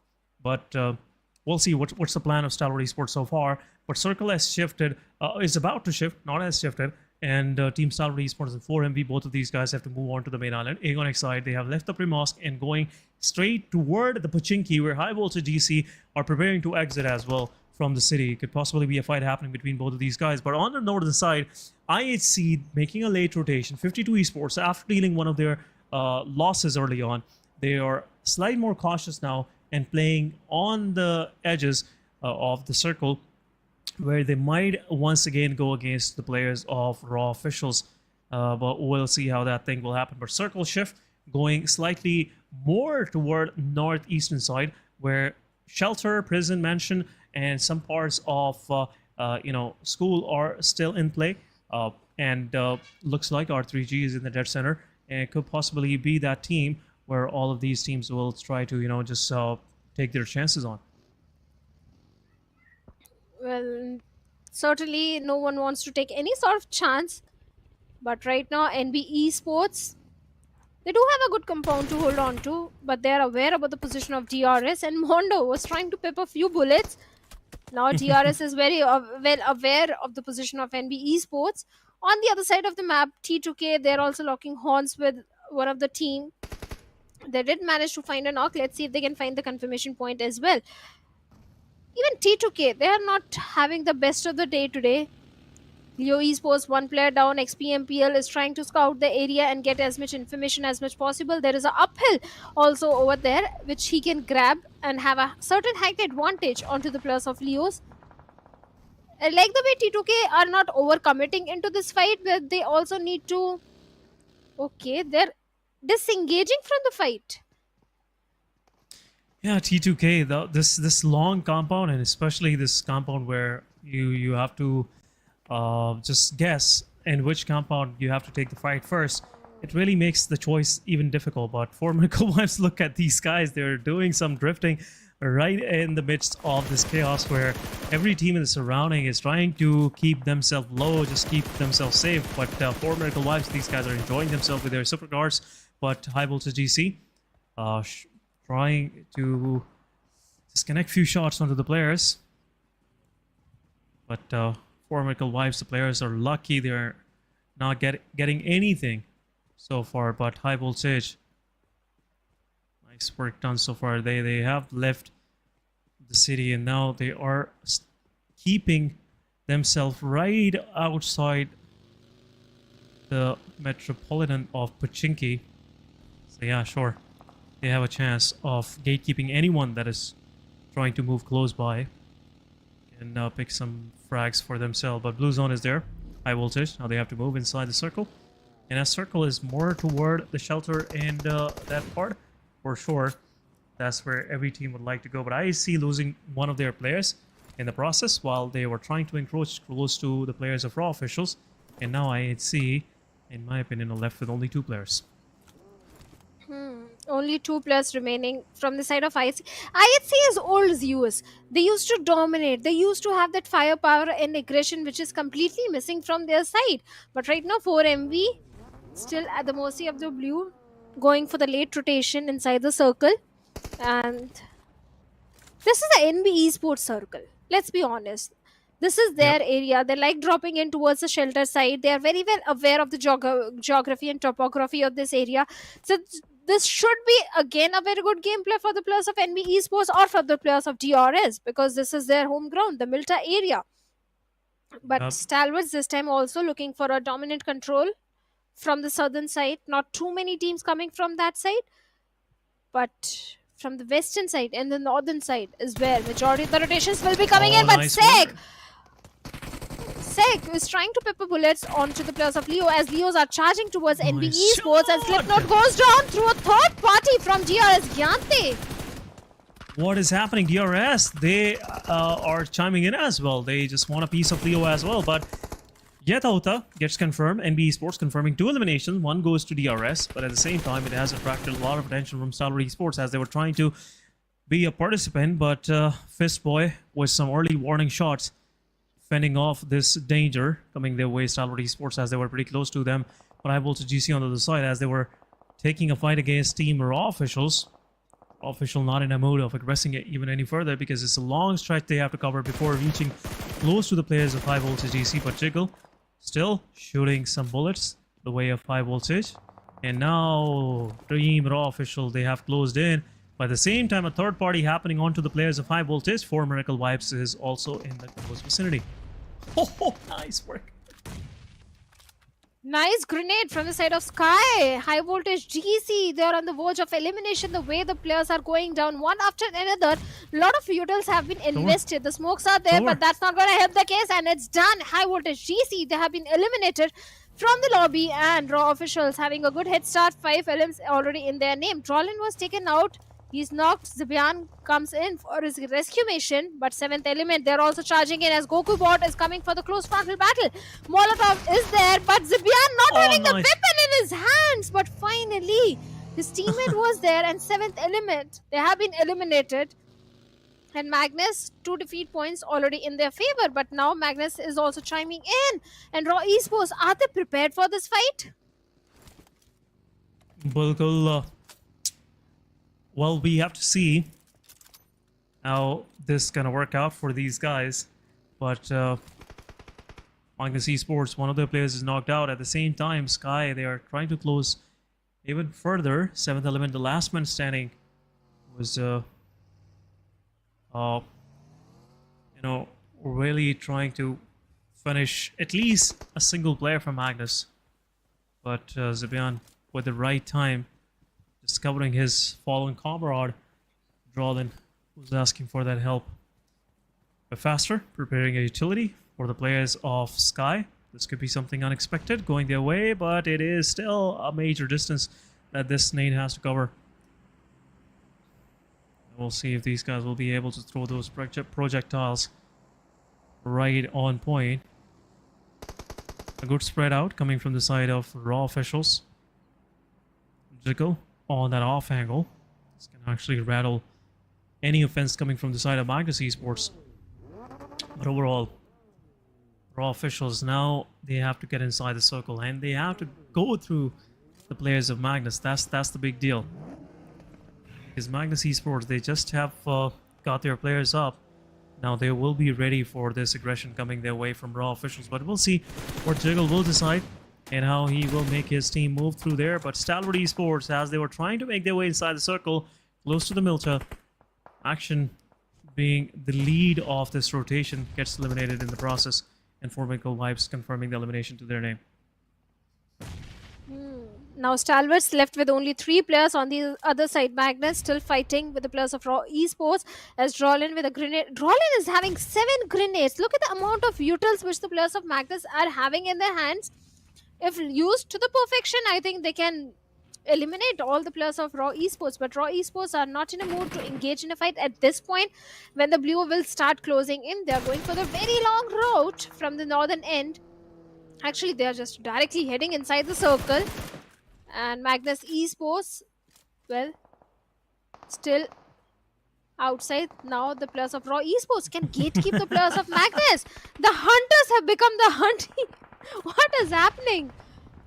But 50 to Choto comes in and do a third party and takes down Prabeen from the side of Raw Esports. The third party is still happening, and the amount of grenades which Zibian is deploying, Jiggle is still surviving over there.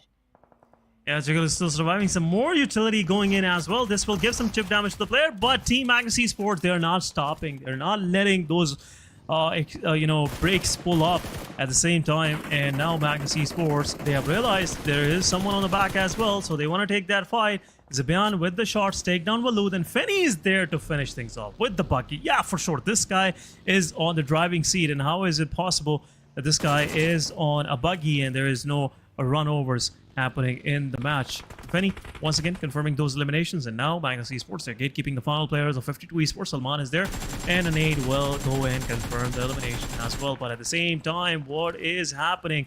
52 Esports, Chotu on the back lines as he is trying to sit inside his buggy as well.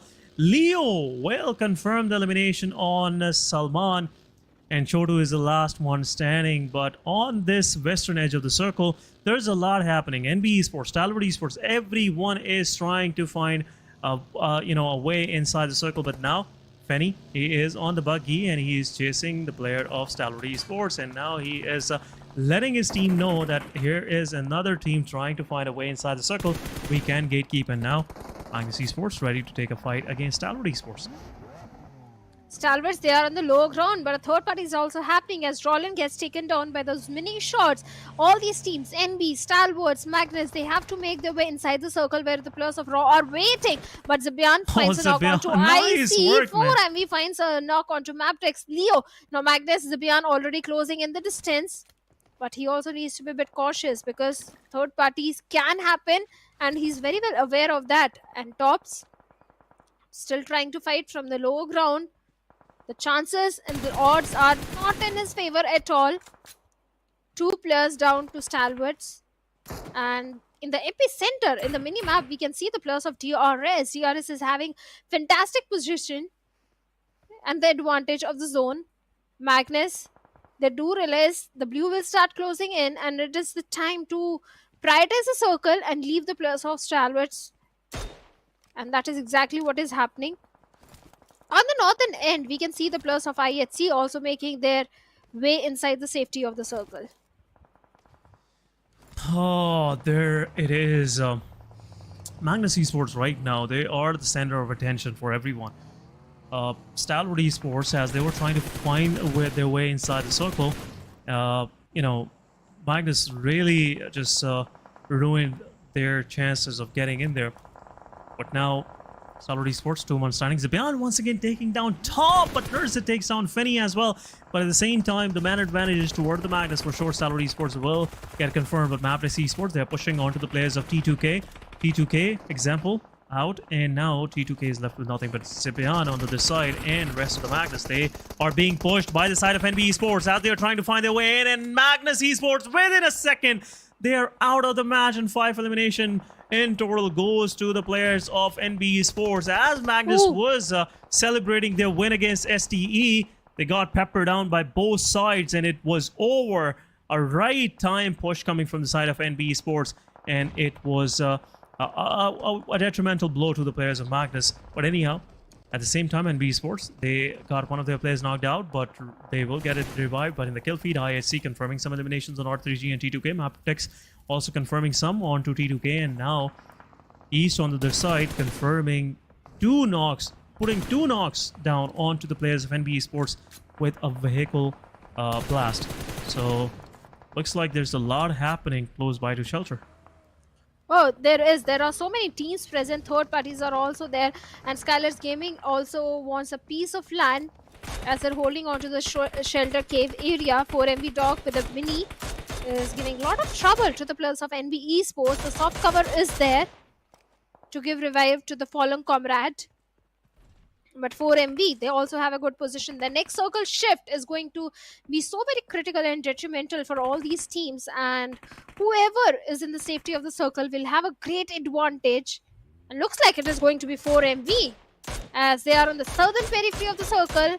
SEC, NBeSports still coming under heavy fire, and almost one more bullet, and Mondo could be a dead man. Yeah, Mondo, after winning that fight, now they have grabbed a lot of attention from the surroundings. So, but the good thing is they're still surviving with 4 of their players. 4 Miracle Vibes. They just want to gatekeep this situation, but now the backlines are not safe. Mabetex Esports, one of their survivor is on the backlines, but R3G, they're pushing from open onto the players of SKYLIGHTZ Gaming. This could be an interesting fight. Not in open, so as they're under the shelter, in the underground shelter, I would say.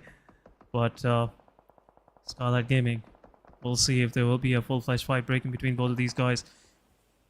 One of the exit of shelter is gate kept by DRS. I don't see R3G leaving from this underground shelter anytime soon, or not even leaving from here, because DRS, they know the moment they will hear those footsteps approaching them, for sure they will be going into a fight. And some nades, some utility, a vehicle on the exit will do the job for them.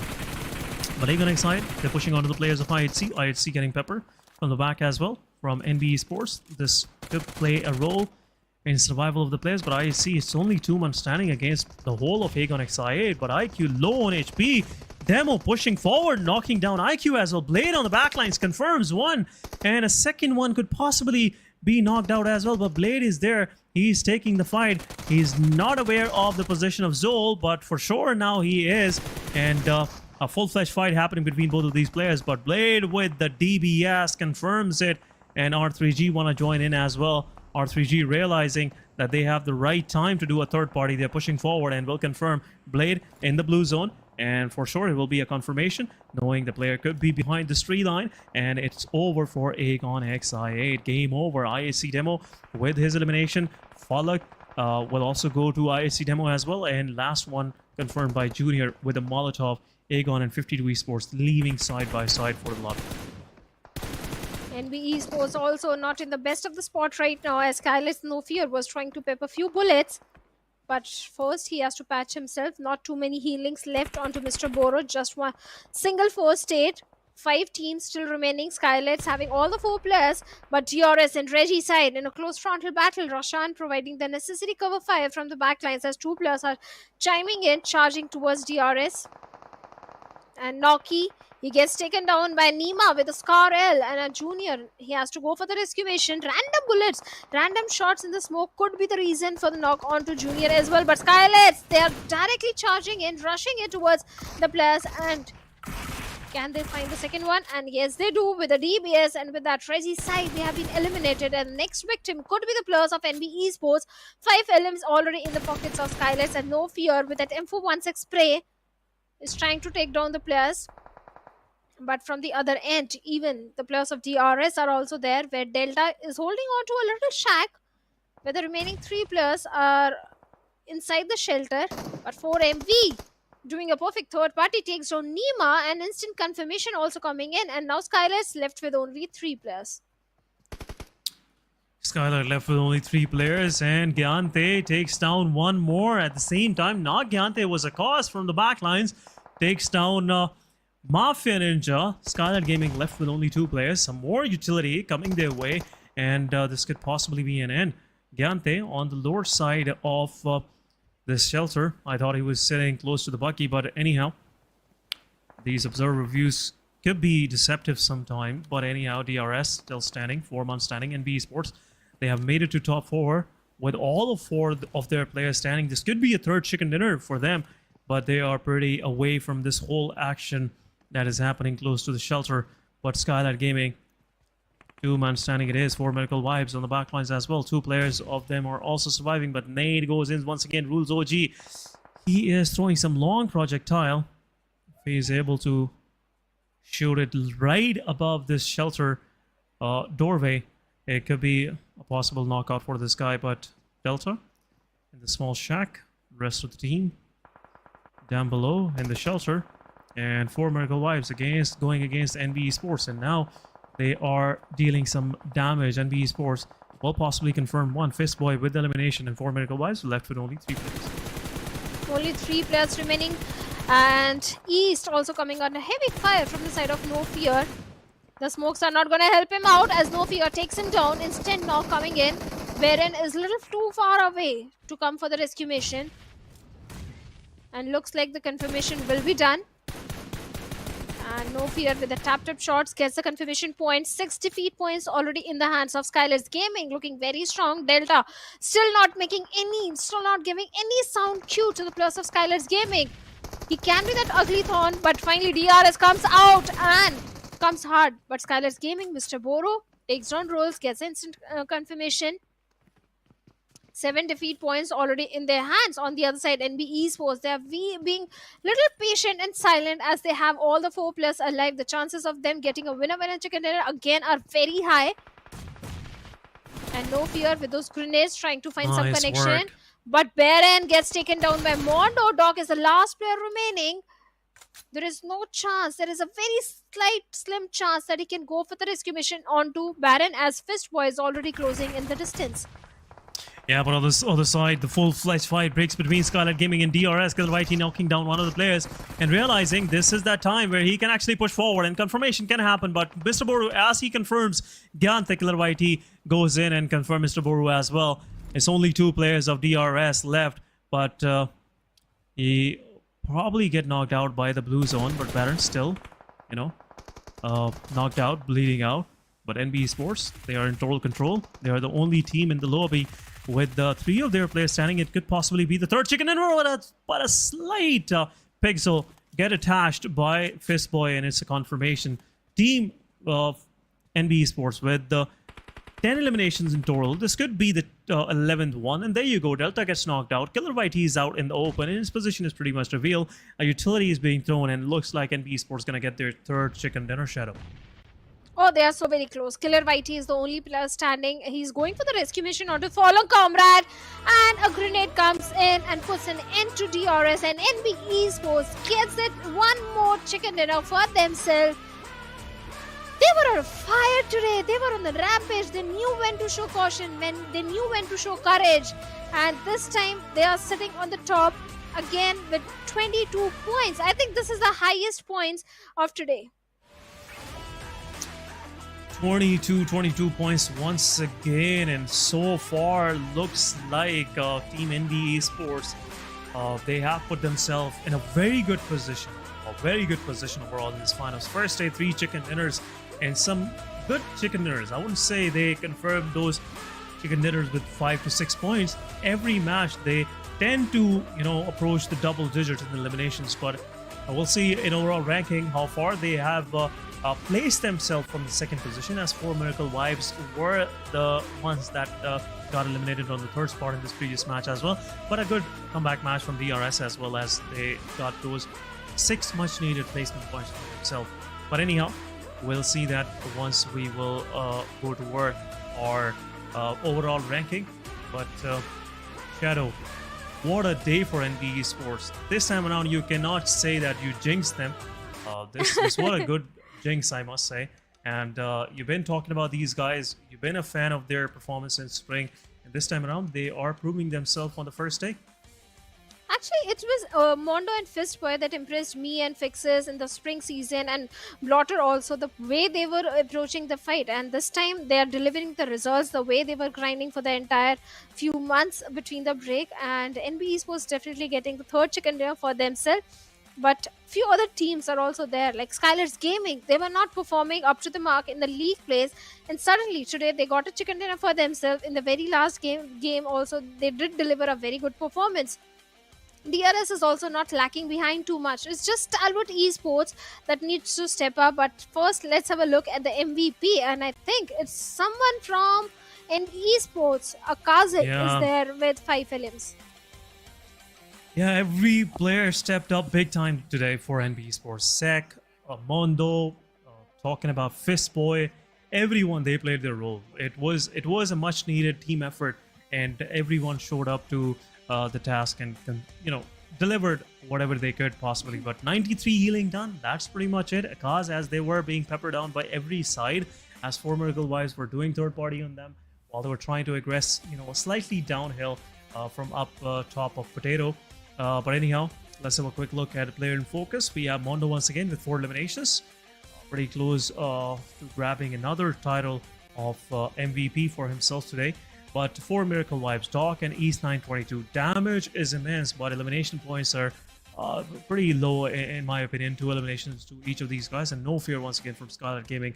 Just making DRS look way miserable in that situation where they were dealing 2 versus 4. Leaving DRS down to only 2 players in that very fight.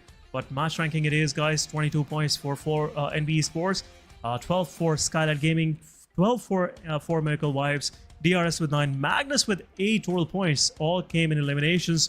Raw with 5, Agonixide with 4, T2K with 4, Regicide with 4 points to their name, Mabetex with 3, High Voltage with 3, IHC with 2, 52 with 2, Leo with 1, Stalwart Esports with 1, and 7th Element with none. Let's have a quick look at overall ranking. And NBeSports on the top with 95 points, and for MB they are sitting on the second spot with 74 points. SKYLIGHTZ, they are also in the top 3, this time having a very good run, at least in day 1, with total of 53 points. DRS Gaming, they have also propelled themselves by 4 positions. They are sitting on the 6th spot with 32 points, and High Voltage GC also making it in top 8, but top 4 is where you need to be. Again, XI8 is there. Although they have taken a downfall of one position, they are sitting on the 4th with 49 points. And now they're far from third. 53-49, that's not a big of a difference, but second page it is where things are getting slightly interesting, because we can see 26 points for T2K as well, and 29 for IC as they're sitting on 9th spot.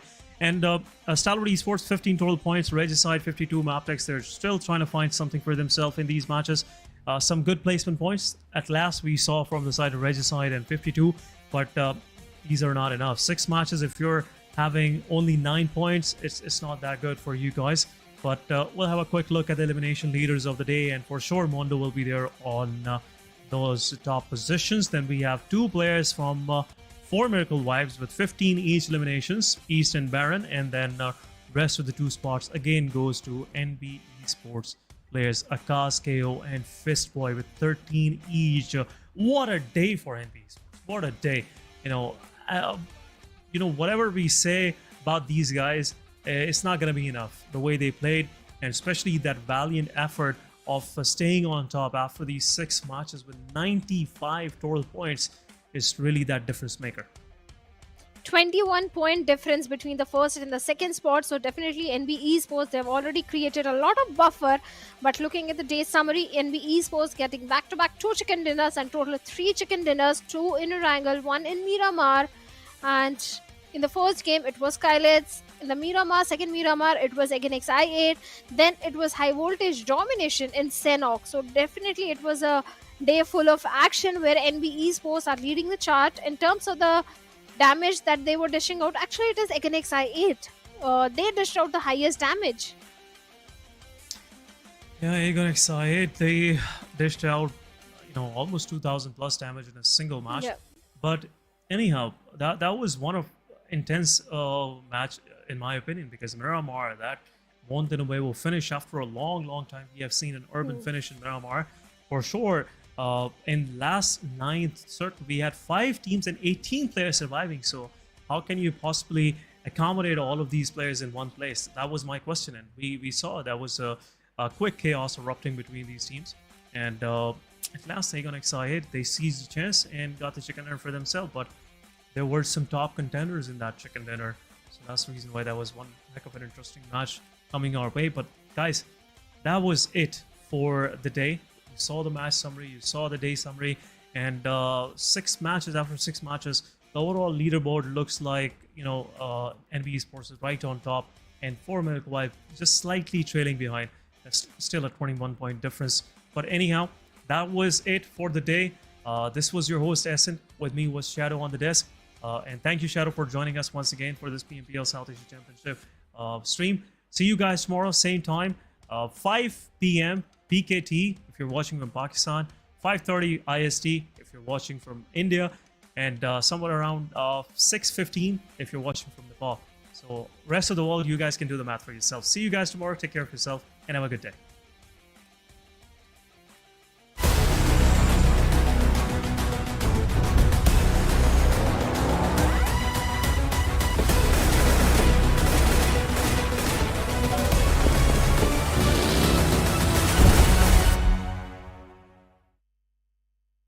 My friends, the guys over at PUBG Mobile challenged me to turn my guitar into an insane looking futuristic rifle.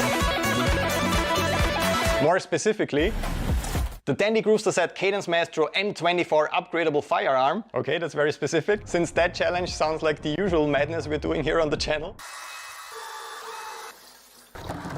I accept this challenge. But how do you want to do that? I can't do it alone, so I got the world's leading light design, special effect and show designer, and my favorite tattoo artist in the entire world to help with the design and manufacturing of this insane looking laser rifle gun, and then to play some crazy super challenging shred licks over a funk track. Painted, that's probably a good idea.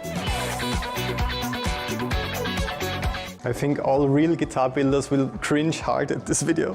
I don't think that this is how you usually do it. Okay, so now we have a black guitar, but we have to add a lot of rifle elements to it.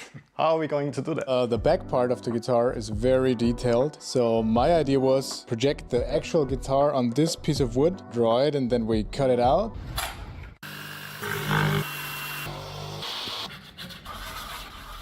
You don't have to hold it like a baby.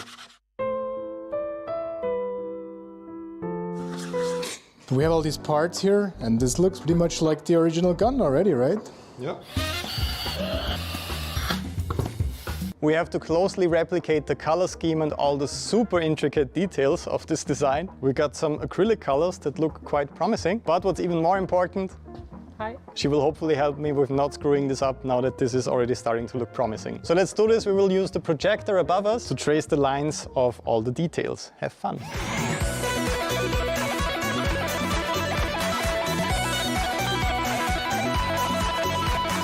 We simply used some black zip ties and it's actually surprisingly balanced.